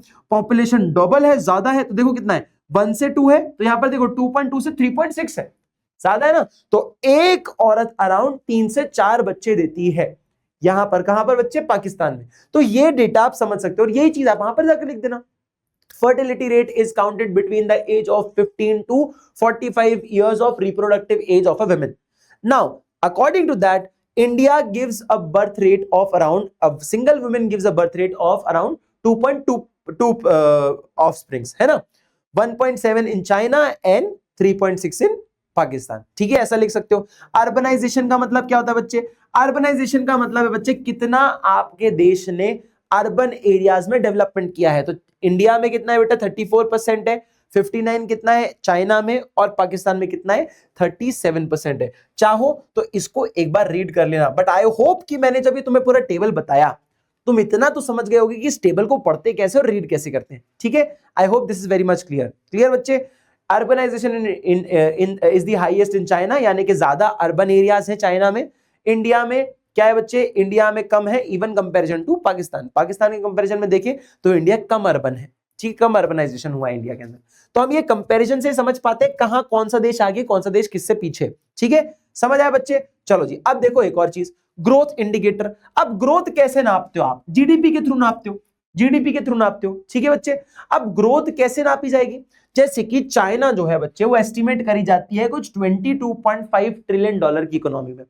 अब आपको लग रहा होगा सर ये डॉलर्स में क्यों आप निकालते हो, जीडीपी को आप डॉलर्स में क्यों नापते हो, किसी देश की इकोनॉमी को आप डॉलर्स में क्यों नापते हो? चाइना, इंडिया, पाकिस्तान में तो हर जगह रुपी, यान, सब अलग अलग करेंसीज है, तो हम डॉलर्स में ही क्यों नापते हैं? उसका मेजर कारण यह है कि डॉलर हो या चाइना हो या चाइना की यान करेंसी हो या फिर इंडियन रुपीज हो या पाकिस्तानी रुपीज हो, हर एक की वैल्यू अलग अलग है ना। 1 rupee is not equal to Pakistani rupee, is different. $1 is not equal to 1 rupee. तो हमें ये समझने के लिए हम एक कॉमन यूनिट ले लेते हैं, जैसे कि डॉलर्स। हर एक करेंसी को डॉलर में नापो, हर एक करेंसी को डॉलर में नाप लो, तो आपको कंपेयर करना आसान हो जाएगा। ठीक है, अब मैं बोलूंगा कि भाई मेरे पास तो 1 लाख रुपए बैंक अकाउंट में पड़े हुए हैं, और कोई इंसान बोल रहा है कि मेरे अकाउंट में ना $10,000 पड़े हुए हैं, तो आप क्या बोलोगे? अबे 10,000, मेरे पास तो 1 लाख है। अरे 1 लाख रुपीज है, उसके पास $10,000 है। $10,000 is more than 1 lakh rupees, yes और नो? इसीलिए हम इसको कॉमन यूनिट में नापते हैं। अब देखो, इंडिया की जो जीडीपी है, आपने इसका तो देख ही लिया, चाइना की GDP is around 22.5 trillion, India की GDP is around 9.3 trillion, and Pakistan's GDP is around only 0.494 trillion, यानी कि हमारा 9.03 का मात्र 11% जीडीपी है। किसका? पाकिस्तान का। हमारा कंपैरेटिवली सिर्फ 11% जीडीपी है पाकिस्तान का, हमारा 9.03 है, हमारा 11% क्या होगा? 0.94। ये पाकिस्तान का जीडीपी है, और हम जो है वो चाइना के 41%, यानी कि 22.5 का 41% निकालूंगा तो मुझे 9.03 मिलेगा, which is around 41% of China's GDP. तो आप देख रहे हो, चाइना की जीडीपी का 41% जीडीपी हमारा है, और हमारा 11% पाकिस्तान का है। तो सबसे आगे कौन है? चाइना, फिर कौन है? इंडिया, फिर कौन है? पाकिस्तान। ठीक है, चाइना इज एट 22.5, हम है 9.03, और चाइना इज 0.94, तो बहुत नीचे है। ठीक है बच्चे, अब देखो यहां पर क्या हो रहा है, ग्रोथ रेट की बात हो रही है, जीडीपी की बात हो रही है। 1980s to 1990 में हमारा जो ग्रोथ रेट था जीडीपी का, इंडिया का 5.7 था, सबसे कम। चाइना कितना था? डबल डिजिट में था, 10.3, और पाकिस्तान का कितना था? हमसे भी ज्यादा, दैट इज 6.3। ठीक है, 2015 to 17 के अंदर देखूं मैं तो इंडिया का जीडीपी इज 7.3, यानी कि बढ़ गया है, 2% से जीडीपी बढ़ा है हमारा। चाइना का आधे से थोड़ा सा ऊपर है, कम हुआ है। ठीक है, पाकिस्तान का भी कम हुआ है, 6.3 से 5.3 पर आ गया। तो आप ये देख पा रहे हो कि ये चाइना और पाकिस्तान दोनों जीडीपी के ग्रोथ रेट में गिरे हैं, बस इंडिया ही है जिसने ग्रोथ दिखाई है। तो यहां पर आप लिख दो ये चीज, पहले लिखो ड्यूरिंग 1980 1990 10 था, डबल डिजिट में था चाइना, पाकिस्तान हमसे भी ज्यादा था जो कि 6.3 पे था, और इंडिया तो भैया बहुत ही कम था, दैट इज 5.7। 2015-17 में क्या हुआ? चाइना डिक्लाइन दिखा रहा है 10.3 से 6.8 में, पाकिस्तान भी डिक्लाइन दिखा रहा है 6.3 से 5.3 में। अब इसके रीजन क्या बता रहा है कि यहां पर क्या हो रहा है बेटा? पॉलिटिकल इंस्टेबिलिटी थी, मिलिट्री काम कर रही है। ठीक है, मिलिट्री देश चला रही है, मिलिट्री डिसीजन ले रही है, और ये लोग बाहर की फॉरेन की एड पे डिपेंडेंट है ना, बाहर की फॉरेन की जो मदद है उस पर डिपेंडेंट है इनकी इकोनॉमी, तो जीडीपी इनका कम होता जा रहा है। ठीक है, दूसरी चीज, इंडिया ने अकेले ने ग्रोथ दिखाई, दैट इज 5.7% टू 7.3%। ठीक है, तो आप समझ पाए कैसे आप डेटा को पढ़कर कैसे उनको लिख सकते हो। This is the exact way what you need to do in your exams to score your marks. ठीक है बच्चे, समझ आया? अगर आपको समझ आया फटाक से एक बार इसका स्क्रीनशॉट ले लो। चलो बेटा, अब जरा समझते हैं सेक्टोरल कंट्रीब्यूशन के बारे में। देखो, हर एक देश में 3 प्रकार के सेक्टर होते हैं, जैसे कि एग्रीकल्चर सेक्टर, इंडस्ट्रीज और सर्विस। ठीक है, अब इस सेक्टरल कंट्रीब्यूशन में ये समझेंगे कितने लोग इस सेक्टर में काम कर रहे हैं और इस सेक्टर से कितने प्रोडक्ट और सर्विस बन पाते हैं, उसका कंट्रीब्यूशन चेक करते हैं। जैसे कि मान लीजिए हर एक देश में 100 प्रोडक्ट्स बनते हैं, है ना, 100% की बात कर रहे हैं यहां पे कि हर एक देश में 100% प्रोडक्ट्स बनते हैं, हर एक देश में 100% लोग काम भी करते हैं, है ना, 100% लोग वो लोग काम कर रहे हैं जो कि वर्किंग पॉपुलेशन है, वर्कफोर्स है जो कि काम कर रही है। ठीक है, अब कंपैरिजन क्या है? देखो 16%, ये 100 अगर प्रोडक्ट्स बनते हैं देश में, 100% सामान बनता है, तो उसमें से 16% सामान एग्रीकल्चर से आता है इंडिया में। लेकिन मात्र 16% प्रोडक्शन करने के लिए 43% वर्किंग पॉपुलेशन काम करती है। यानी कि आधी जनता, जितने लोग देश में इंडिया में काम कर रहे हैं उसमें ऑलमोस्ट आधी जनता एग्रीकल्चर में काम करती है और मात्र 100% गुड का 16% बनाकर देती है। यानी कि 40% लोग काम करके 43% लोग काम करके मात्र मुझे 16% ही बनाकर देते हैं। 100 प्रोडक्ट्स बनते हैं उसमें से 16 ही प्रोडक्ट बनाकर देते हैं। तो आप समझ पा रहे हो, इस ग्रेविटी को समझाता है ये। दूसरी चीज समझो, इंडस्ट्री की अगर बात करूं तो इंडस्ट्री में हमारे देश का 1/4 यानी कि 25% वर्किंग फोर्स काम करता है, वर्कफोर्स काम करता है। और ये 25% लोग कितना कंट्रीब्यूट करते हैं टोटल प्रोडक्ट्स के अंदर? 30%, यानी कि अच्छा खासा करते हैं। ठीक है, अब मैं अगर लास्ट देखूं तो 32% लोग काम कर रहे हैं किसके अंदर? सर्विस इंडस्ट्री के अंदर। और ये मुझे सबसे ज्यादा सर्विसेज या प्रोडक्ट्स और गुड्स बनाकर देती है, यानी कि 54%, आधे से भी ज्यादा। कम लोग काम करके ज्यादा सामान मिल रहा है, ज्यादा मॉनेटरी वैल्यू मिल रहा है। और यहां पे ज्यादा लोग काम करके भी कम मॉनेटरी वैल्यू मिल रहा है। सेम चीज आप दूसरे देशों के साथ देख सकते हो। यहां पे 46% जनता काम कर रही है और किसमें? सर्विस सेक्टर में, और 52% बनाकर दे रही है। यहां पे 28% लोग काम करते हैं मैन्युफैक्चरिंग इंडस्ट्रीज में, जिसमें 41% बनाकर देते हैं। देख रहे हो मैन्युफैक्चरिंग कितना दिखता ही है हमें कि हर चीज मेड इन चाइना क्यों है। 28% लोग काम कर रहे हैं और 41% बनाकर दे रहे हैं इनके टोटल प्रोडक्शन में से। ठीक है, दूसरी चीज 26% लोग एग्रीकल्चर में काम कर रहे हैं, मात्र 7% ही बनाकर देते हैं। आप देख रहे हो एग्रीकल्चर में बहुत लोग काम कर रहे हैं लेकिन प्रोडक्शन उतना नहीं हो पाता है, उतना वैल्यू नहीं मिल पाती। सेम चाइना में भी देखो 41% लोग एग्रीकल्चर में काम कर रहे हैं पर दे 24% ही पाते हैं। ठीक है, इसमें भी 24% पॉपुलेशन काम कर रही है किसमें बेटा? इंडस्ट्रीज में, और 19% ही प्रोडक्शन बनाकर दे पा रही है। और लास्ट में 35% पॉपुलेशन काम कर रही है सर्विस सेक्टर में, जिसमें 57% आपका टोटल प्रोडक्शन या जो मॉनेटरी वैल्यू आता है वो 57% सर्विस सेक्टर से आता है। ले देखिए एक बात पता चलती है, इनका सर्विस सेक्टर बहुत स्ट्रांग है। हर तीनों देशों का सर्विस सेक्टर इनको ज्यादा कमा कर देता है। ठीक है, बाकी सारे सेक्टर इनको कमी कमा कर देते हैं, अनलेस चाइना का इंडस्ट्री भी उनको अच्छा खासा कमा कर देता है। ठीक है, अब हर एक चीज को देखो, अगर एग्रीकल्चर की बात करो सिर्फ, तो चाइना में 10% of China's land is suitable for farming due to terrain and climate. मात्र 10% जमीन है जो कि क्लाइमेट और बाकी सारी कंडीशनों के हिसाब से उपजाऊ, मतलब आप उसमें एग्रीकल्चर कर सकते हो मात्र 10% जमीन पे। और इंडिया का जो कल्टीवेटेबल लैंड है, मतलब इंडिया की जो उपजाऊ जमीन है उसका सिर्फ 40% कितना? इंडिया की उपजाऊ जमीन का सिर्फ 40% ही चाइना के पास है। यानी कि वर्ल्ड का 3rd लार्जेस्ट बाय साइज होने के बाद भी, इंडिया 7th लार्जेस्ट साइज होने के बाद भी वर्ल्ड का, इंडिया के पास ज्यादा उपजाऊ जमीन है। किसके? चाइना के कंपैरिजन में। वहां पे बर्फीले पहाड़ी इलाके बहुत है जहां पे कुछ नहीं उगता। ठीक है, ऐसी उपजाऊ जमीनें वहां पे कम है और इंडिया में बहुत ज्यादा है। तो छोटा देश होने के बाद भी हमारे पास उपजाऊ जमीनें ज्यादा है, इसलिए एग्रीकल्चर हमारे देश में ज्यादा होता है। ठीक है, until 1980 over 80% of the Chinese population depended on the farming. By 2018-19 only 26% of the workforce worked in the agriculture and gives only 7% of GVA. यानी कि 80% लोग 1980 में 80% लोग एग्रीकल्चर पर डिपेंडेंट थे और उसमें काम कर रहे थे। और वही 2018-19 में मात्र 26% लोग बचे जो एग्रीकल्चर में काम करते हैं, और वो देते भी मात्र 7% का कॉन्ट्रीब्यूशन है। इंडिया के अंदर क्या होता है? इंडिया में 16% कॉन्ट्रीब्यूशन आता है एग्रीकल्चर से, और कितने परसेंट लोग काम करते हैं? 43% लोग काम करते हैं। वहीं पे पाकिस्तान में कितना बच्चे, जो मैंने अभी आपको बताया, अभी 24% आपका कॉन्ट्रीब्यूशन होता है और 41% लोग काम कर रहे होते हैं उसमें। ठीक है, मतलब एग्रीकल्चर से बहुत ज्यादा फायदा नहीं मिल रहा है अपने को। ठीक है, मतलब फायदा मिल रहा है लेकिन लोग बहुत लगते हैं काम करने पे और उसके कंपैरिजन में प्रोडक्शन काफी कम हो रहा है। ठीक है, इधर अगर मैं देखूं इंडस्ट्रीज में, तो इंडस्ट्रीज में चाइना 41% कंट्रीब्यूट करता है, इंडिया करता है 30% और पाकिस्तान तो बहुत ही कम 19%।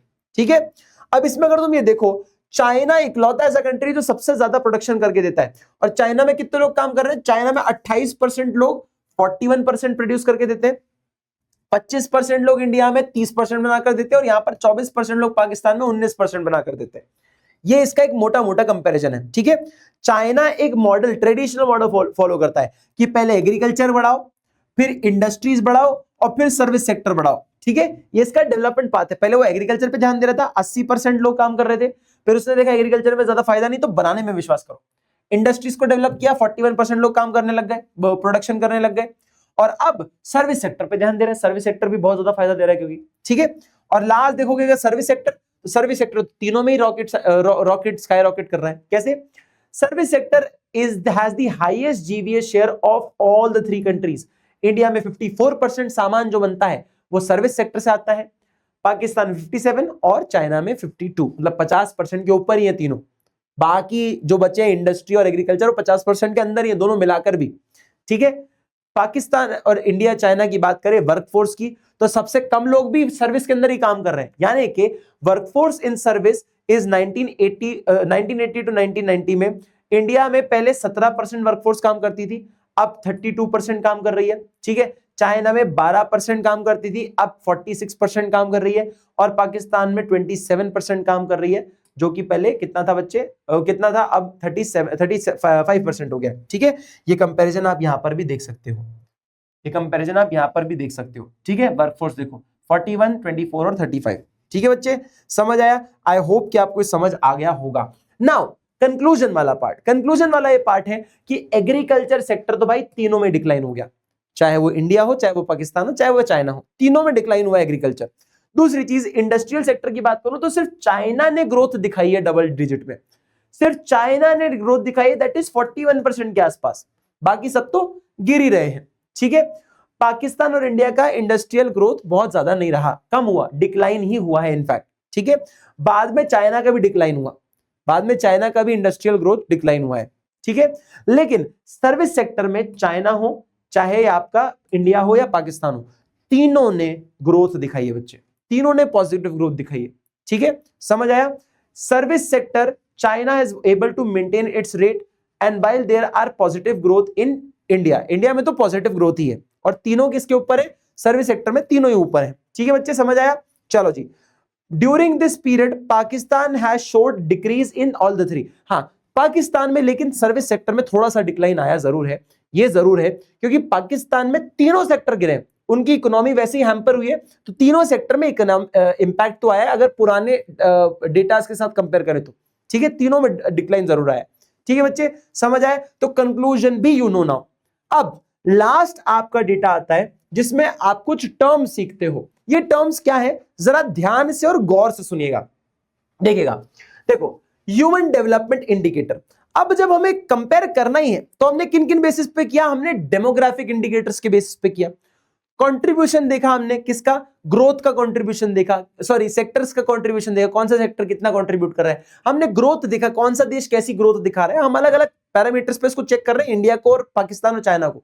अब हमें देखना है कि इंसान का विकास कितना किया आपने, ह्यूमन को कितना डेवलप किया, ह्यूमन क्या पढ़ा लिखा है, ह्यूमन क्या स्वस्थ है, ह्यूमन क्या खुश है। ये सब फैक्टर्स होते हैं बच्चे जो ह्यूमन के डेवलपमेंट को भी बताता है कि देश के लोगों के हाल क्या है, तभी तो आप बताओगे कि देश आगे है कि पीछे, है ना। जस्ट बिकॉज बिल्डिंग बनाने से आगे होने लग गए तो फिर तो भैया सारे देश अच्छे हो गए ना, जो जिनके पास बिल्डिंग है, समझ आया? तो ह्यूमन डेवलपमेंट इंडेक्स जो है, इंडिकेटर जो है, वो भी बताएगा, उस पर भी जज करेंगे कौन सा देश कितना कहां पर किस पानी में है। देखो, सबसे पहले ह्यूमन डेवलपमेंट इंडेक्स, यानी कि ये आपको क्या बताता है बच्चे? ये आपको एक नॉर्मल चीज बताता है, higher value of HDI shows the higher level of growth and development of the country.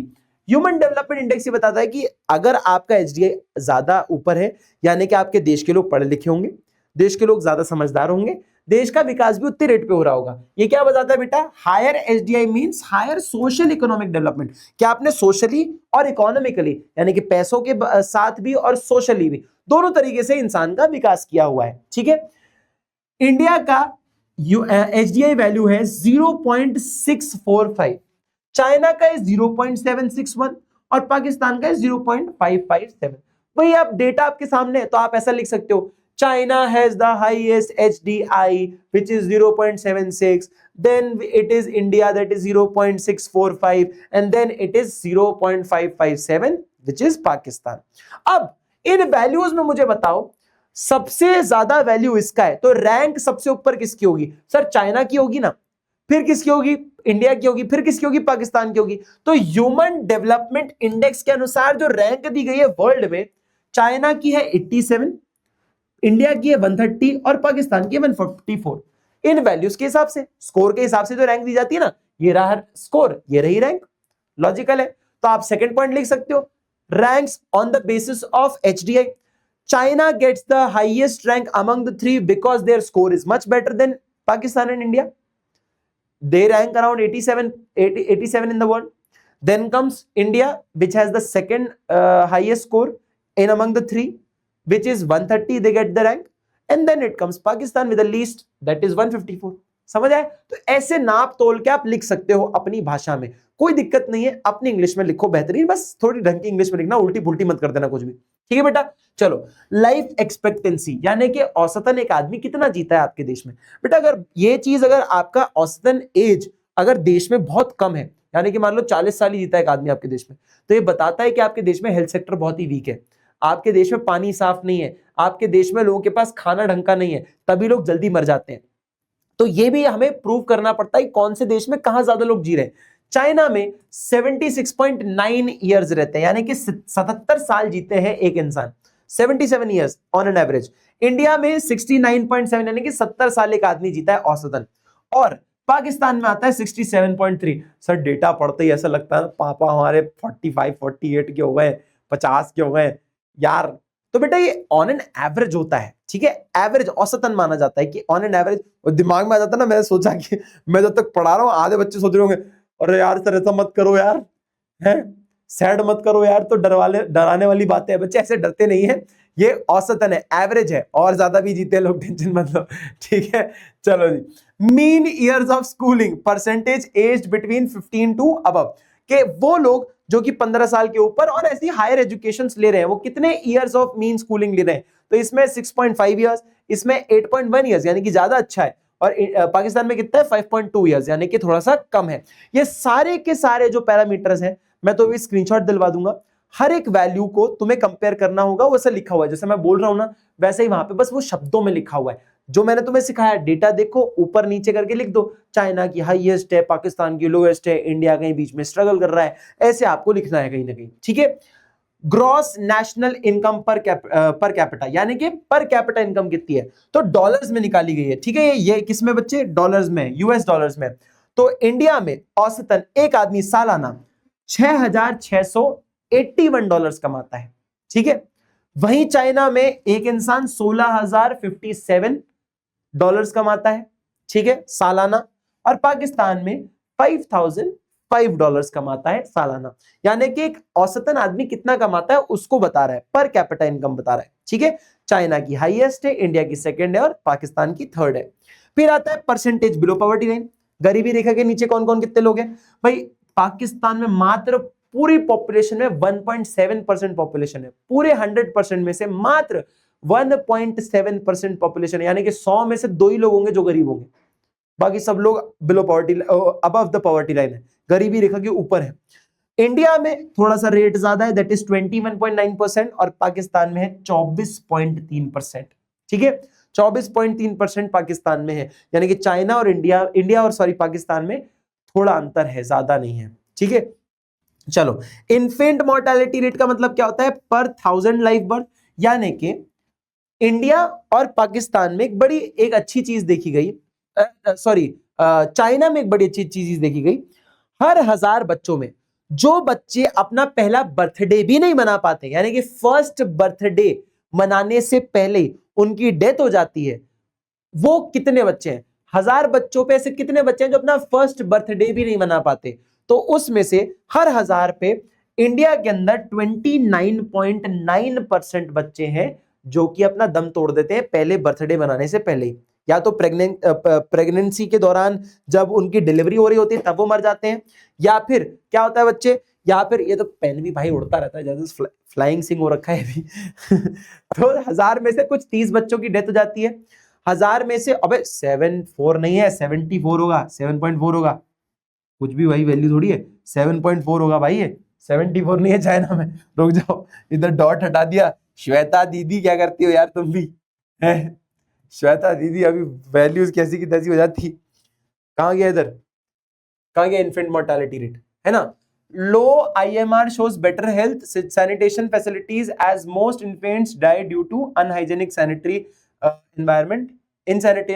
It has lowest in the China में lowest है ना वे, तभी तो मैं सोचूं 74 कहां से हो सकता है, 7.4 है, तो इसको बेटा 7.4 लिखना, 74 मत लिख देना गलती से।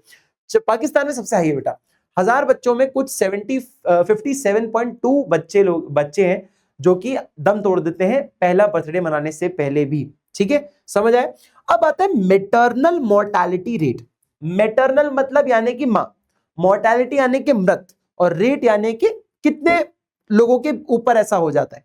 यानी कि 1 लाख जो जन्म होते हैं हमारे देश में, 1 लाख जन्मों में कितनी माएं अपना दम तोड़ देती हैं और कितनी माएं during the delivery, during the pregnancy उनकी डेथ हो जाती है, वो कितनी है ऐसी। तो 1 लाख जन्म पर इंडिया में 133 महिलाएं हैं जिनकी डेथ हो जाती है। चाइना के अंदर 29 महिलाएं हैं जिनकी डेथ होती है 1 लाख में से मात्र 29, हमारे यहां पे 133 और पाकिस्तान में 140। दिस शोज कि चाइना का health care system much better है। देखो यहां पे बच्चे भी कम मर रहे हैं, माएं भी कम मर रही हैं। इंडिया और पाकिस्तान में, पाकिस्तान और थोड़े बुरे हाल पे है और इंडिया पे थोड़ा फिर भी ठीक ठाक हाल है। ठीक है बेटा, समझ आया।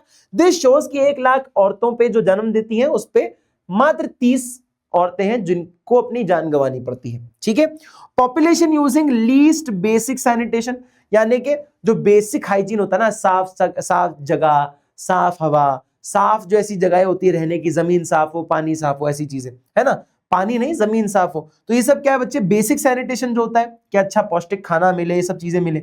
इंडिया को 60% पॉपुलेशन को बेसिक सैनिटेशन मिल जाता है, एटलीस्ट 60% जनता को ये साफ सफाई चीजें मिल जाती है।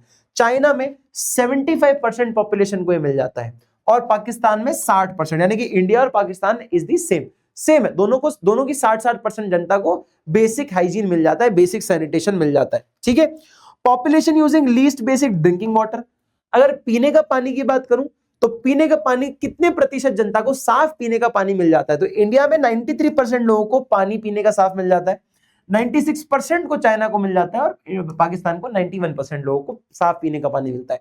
तो आप देख रहे हो China is leading in most of the scenarios. ठीक है, यानी कि पीने का पानी साफ है, रहने की जगह साफ है, बच्चे कम मर रहे हैं, माएँ कम मर रही है, लोगों का विकास ज्यादा बेटर हो रहा है, ज्यादा लोग पढ़ रहे हैं, ज्यादा लोग कमा रहे हैं, तो हर चीज में थोड़ा बेटर ही दिखेगा आपको। ठीक है, percentage of under nourished children, यानी कि कुपोषित बच्चे, कितने कुपोषित बच्चे जो हैं वो आपके यहां पर है। चाइना में मात्र 8.1% जो है अंडर नरिश्ड है, यानी कि कितने परसेंट लोग हैं जिनके जो बच्चे कुपोषित हैं, तो 8.1% चाइना में है, इंडिया में 37.9% है और पाकिस्तान में 37.6, यानी कि इंडिया और पाकिस्तान के ऑलमोस्ट सेम से हाल है और चाइना में बहुत कम है, यानी कि China is leading in all the scenarios बेटा। ठीक है, चलो अब मैं तुम्हें इसका ना एक्सप्लेनेशन वाला पार्ट दिखा देता हूं, क्योंकि डेटा तुम समझ गए हो ऑटोमेटिकली, अब तुम इंग्लिश में लिख लोगे, टाइम बढ़ेगा वीडियो का भी और तुम्हें भी बोरिंग लगेगा if I try to give you another explanation, कि ये अब ये पढ़ के बताऊंगा तो तुम्हें बोरिंग लगेगा, बिकॉज ये सेम डेटाज है। ठीक है, life expectancy, mean year of schooling, gross national income per capita, below poverty line, infant mortality rate, maternal mortality rate, इनके स्क्रीनशॉट ले लो तुम लोग। ठीक है, ले लिया बच्चे, चलो जी इसका भी ले लो स्क्रीनशॉट।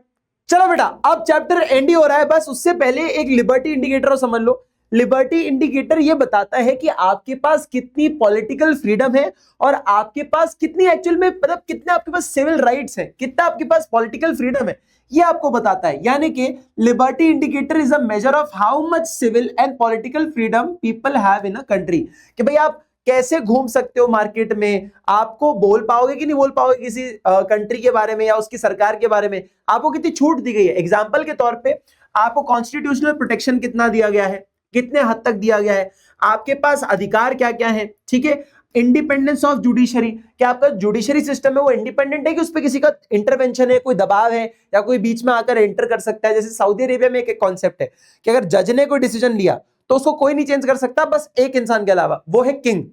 वहां पे मोनार्की रूल चलता है कि किंग ने अगर बोल दिया तो जज का भी जजमेंट जो होगा ना उसको भी चेंज किया जा सकता है। तो वहां पर मतलब जुडिशरी को फ्रीडम नहीं है। यहां पर कहां पर जुडिशरी को फ्रीडम होगा, रूल ऑफ लॉ कैसा है, इसके बेसिस पे आप लिबर्टी इंडिकेटर बताते हो, है ना, कि आपके देश में कितनी छूट दी गई जनता को और जनता के लिए कितना काम किया जा रहा है। ठीक है बेटा, ये एक बहुत इंपॉर्टेंट फैक्टर होता है जिससे हम ह्यूमन डेवलपमेंट इंडेक्स भी निकालते हैं। ठीक है, चलो जी अब आता है हमारे पास कंक्लूजन। कंक्लूजन में हम ये समझते हैं कि तीनों देश को हमने समझा और उनके कुछ 70 साल की यानी कि 7 डिकेड्स के उनके डेवलपमेंट प्रोसेस को हमने कंपेयर किया, तो हमें कंक्लूजन में क्या समझ आता है, इंडिया ने परफॉर्म किया बहुत ही मॉडरेटली, मतलब ना बुरा किया ना अच्छा किया, बट मॉडरेटली परफॉर्म किया, ठीक है। And people still depend on agriculture, आज भी लोग जो है किस पे डिपेंडेंट है बेटा, एग्रीकल्चर पे डिपेंडेंट है। दूसरा, इंडिया ने इनिशिएटिव्स लिए उसको डेवलप करने की, इंफ्रास्ट्रक्चर के लिए, है ना, स्टैंडर्ड ऑफ लिविंग को डेवलप करने के लिए भी इंडिया ने काफी सारे इनिशिएटिव्स लिए, बहुत सारा काम किया। ऑल्सो अभी भी लेकिन लिविंग स्टैंडर्ड 1/4 लोगों का अभी भी इंप्रूव करना बचा हुआ है, यानी कि 1/4 लोग आज भी बिलो पॉवर्टी लाइन रहते हैं और इनका भी स्टैंडर्ड ऑफ लिविंग इंप्रूव करना अभी बचा हुआ है, अभी हुआ नहीं है, ये अभी भी बचा हुआ है, मतलब अभी भी 1/4 लोग गरीबी रेखा के नीचे रहते हैं, उनको ऊपर लाना है, एलिवेट करना है पॉवर्टी को हमें, ठीक है, एलिवेशन करना है यानी कि हटाना है पॉवर्टी को। वहीं पर पाकिस्तान की बात करूं तो यहाँ की पॉलिटिकल जो इंस्टेबिलिटी है वो इनको बहुत ले डूबती है, वहां पर पॉलिटिकल पावर जो है ना, मतलब आप ये मान लो रियल लाइफ के हिसाब से बताऊं तो ऑलमोस्ट हर प्रधानमंत्री जेल में चला जाता है, हर प्रधानमंत्री को जेल जाती है, ठीक है। तो आपने काफी सारी हिस्ट्री देखोगे ना तो ऑलमोस्ट हर प्रधानमंत्री जेल में मिलेगा आपको उसका, ठीक है, ऑलमोस्ट बोल रहा, सारे नहीं। Over dependency on remittance and foreign add, भाई बाहर की चैरिटी और बाहर की मदद पे आप डिपेंडेंट हो तो आपकी इकोनॉमी कैसे स्ट्रांग होगी, ठीक है।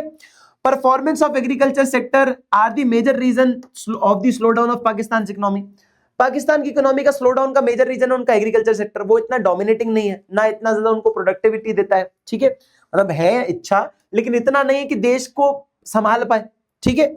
In the recent past it is hoping to improve the situation by maintaining high rate of GDP, भाई ये चाह रहे कि जीडीपी बढ़ा दो, मतलब ज्यादा प्रोडक्शन करें तो शायद हमारे देश की हालत ठीक हो जाए, ये ऐसा कोशिश कर रहे हैं। दूसरी चीज, many macro economic indicators began showing positive and higher growth rate reflecting the economic recovery, जैसे इकोनॉमिक इनकी क्राइसिस होती रहती है तो कई सारे मैक्रो इकोनॉमिक इंडिकेटर्स जो आप अभी पढ़ के भी आए थे, ऐसे इंडिकेटर्स इनको दिखाते जरूर है कि इनकी रिकवरी हो रही है। अब भगवान जाने रियल लाइफ में क्या हो रहा है, पर हम पढ़ेंगे तो कुछ ऐसा ही समझेंगे, ठीक है, कि दिखने में तो कई बार ये पॉजिटिव ग्रोथ भी दिखाते हैं, जब आपने डेटा पढ़े होगा तो आपको लगेगा है इंडिया से भी ऊपर था क्या जीडीपी का, जीडीपी पाकिस्तान का कई एक टाइम पे, तो आपको ऐसा लगा होगा कभी ना कभी, ठीक है, आपने पढ़ा होगा। चाइना की अगर बात करें तो China they lack political freedom and they lack implication of human rights, major concern, जनता की जो अधिकार है और जो पॉलिटिकल फ्रीडम है वो वहां पर है ही नहीं, एक ही पार्टी और एक ही पार्टी काम करती है, आप वोट भी सिर्फ एक ही पार्टी को देते हो, तो देते क्यों पता नहीं भाई, डेमोक्रेसी तो है ही नहीं आपके देश में, ठीक है। दूसरी बात, however in the last 4 decades it is used marketing system without losing political commitment and succeeded in raising the level of growth along with elevation of poverty, ये चीज तो बहुत अच्छी करी इनने कि इन्होंने बिल्कुल भी अपने जो पॉलिटिकल कमिटमेंट्स हैं, जो भी सरकार ने वादे किए वो इन्होंने पूरे किए और गरीबी को भी उन्होंने हटाया। मात्र 1.7% लोग हैं गरीब इनके देश में, तो कितने कम लोग हैं, हमारे तो 24-25% लोग गरीब हैं। दूसरी चीज, China has used the marketing mechanism, यानी कि डिमांड एंड सप्लाई की चीजों से मदद करी है इनने, to create additional social and economic opportunity, market में जितनी भी डिमांड और सप्लाई थी उसको नजर में रखकर इन्होंने अपनी जनता के लिए बहुत सारी अपॉर्चुनिटीज लेकर आई हैं कि हम कैसे बिजनेस कर सकते हैं, दुनिया में किसी को भी कुछ भी बनवाना हो हमसे बनवा लो भाई, जैसे एप्पल के फोन की बैटरी भी चाइना में बनती है, टेस्ला की बैटरी भी चाइना में बनती है, समझ रहे हो, हर एक चीज आप चाइना से बनवा सकते हो, बहुत सस्ते दाम पे बेचते हैं ये लोग चीजें। By retaining collectively ownership of land, allowing individuals to cultivate land, China has ensured social security in rural areas। बहुत अच्छी बात बोली भाई, खाली जमीन जो पड़ी हुई थी चाइना के अंदर, सरकार ने बोला कि इस खाली जमीन पे तुम लोग भाई हमसे नौकरी मांगने आते हो, इससे अच्छा तो एक खाली जमीन को इस्तेमाल कर लो, इस पर जो उगाना होगा बस थोड़ा सा टैक्स दे देना हमें, जो ऊपर से पैसा बनेगा वो तुम रख लेना, जमीन तुम्हारी नहीं है, जमीन सरकार की है, लेकिन तुम इस्तेमाल कर लो ना, किसी और के से भी तो रेंट लेकर तुम जमीन पे काम करते, हमसे ही ले लो। तो भैया सरकार ने भी बहुत अच्छा काम किया, तो उन्होंने एक अच्छा काम किया कि सरकार ने जनता के गरीबी की रेखा को ऊपर करने के लिए उनको खाली जमीनों पे काम करने को बोल दिया। सरकार के ऊपर जो जॉब्स की डिपेंडेंसी होती है कि सरकारी जॉब दो, वो भी टल गई, आदमी के पास पैसा भी आ गया और काम भी कर रहा है, तो सब लोग अपना अपना काम करते रहते हैं, अच्छी काम है बहुत, ठीक है। Public intervention in providing social infrastructure brought positive results in human development indicator in China. देखो सरकार का पूरा मोटिव है देश को आगे बढ़ाना, चाइना की सरकार को का पूरा मोटिव है देश को आगे बढ़ाना और देश के लोगों को विकास करवाना, है ना। और वो ह्यूमन डेवलपमेंट इंडिकेटर में बहुत अच्छा काम भी करते हैं, इसलिए उनका स्कोर ज्यादा था और उनकी रैंक भी ज्यादा है इंडिया और पाकिस्तान से कंपेयर करें तो। यहां पर आपका चैप्टर होता है खत्म बेटा, ठीक है। ये कुछ इंपॉर्टेंट डेट्स हैं जिनको आप याद रखेंगे तो आपको बहुत फायदा होगा। जैसे कि पाकिस्तान को इंडिपेंडेंस मिला 14 अगस्त 1947, इंडिया को इंडिपेंडेंस मिला बेटा 15 अगस्त 1947। एक दिन बाद रिपब्लिक कब हुआ चाइना, वो हुआ बेटा पीपल्स रिपब्लिक 1949 में, ठीक है। फर्स्ट 5 ईयर प्लान कब आए, इंडिया का 1951, चाइना का 1953, पाकिस्तान का 1956, ठीक है। दूसरा ग्रेट लीप फॉरवर्ड कब आया बच्चे, यह है 1958 में, ये याद रखना, मैंने पहले बोला था बहुत इंपॉर्टेंट है, ठीक है। दूसरी बात आती है आपके पास, that is great proletarian cultural revolution कब आया, 1956। नेशनलाइजेशन ऑफ कैपिटल गुड्स कब हुआ पाकिस्तान में, अर्ली 1970s में। बांग्लादेश कब अलग हो गया था चाइना पाकिस्तान से, 1971 में सिविल वॉर के टाइम पे, ठीक है। रिफॉर्म्स कब इंट्रोड्यूस हुए, चाइना में 1978, पाकिस्तान में 1988 और इंडिया में 1991 जो कि एलपीजी था आपके पास, ठीक है। वन चाइल्ड पॉलिसी कब आया, 1979 में, हटा कब बेटा 2015 में, ठीक है। स्पेशल इकोनॉमिक जोन चाइना में कब आए थे, ये बेटा बनाए गए थे 1980s के अंदर। And this was it for this chapter. I hope कि तुम्हें चैप्टर पसंद आया होगा। आई नो थोड़ा सा लेंदी है, थोड़ा थ्योरेटिकल है, डेटा बेस्ड है, कई बार लगता है कंफ्यूजन हो जाता है, थोड़ा बोरिंग लगता है, लेकिन जो है सो है, आपको याद तो करना पड़ेगा। पेपर में आएंगे सवाल तो इसके लिए रेडी रहना। डेटा बेस्ड क्वेश्चन आपको इससे बिल्कुल पूछा जाएगा। ये जो आपके infant mortality rate, maternal mortality rate, ये जो ऐसे टॉपिक्स है ना, जो इंडिकेटर्स होते हैं, इनको एक्सप्लेन करने के लिए पूछा जाता है कि what is infant mortality rate, what is maternal mortality rate, what is liberty indicator, बताओ। तो कई बार ऐसे सवाल भी आपको पूछे जा सकते हैं। ब्रिक्स, एशियन, सार्क, इनमें कौन से देश हैं, कौन सा देश इसका नहीं है पार्ट, ये क्या काम करते हैं, कई बार ऐसे भी सवाल आपसे पूछे जाते हैं। ग्रेट प्लोरिटेरियन रेवोल्यूशन हो गया, ग्रेट लीप फॉरवर्ड हो गया, ये कुछ इंपॉर्टेंट टॉपिक्स है, याद करके जाना, ठीक है। I hope this video and this one shot was very helpful for you guys.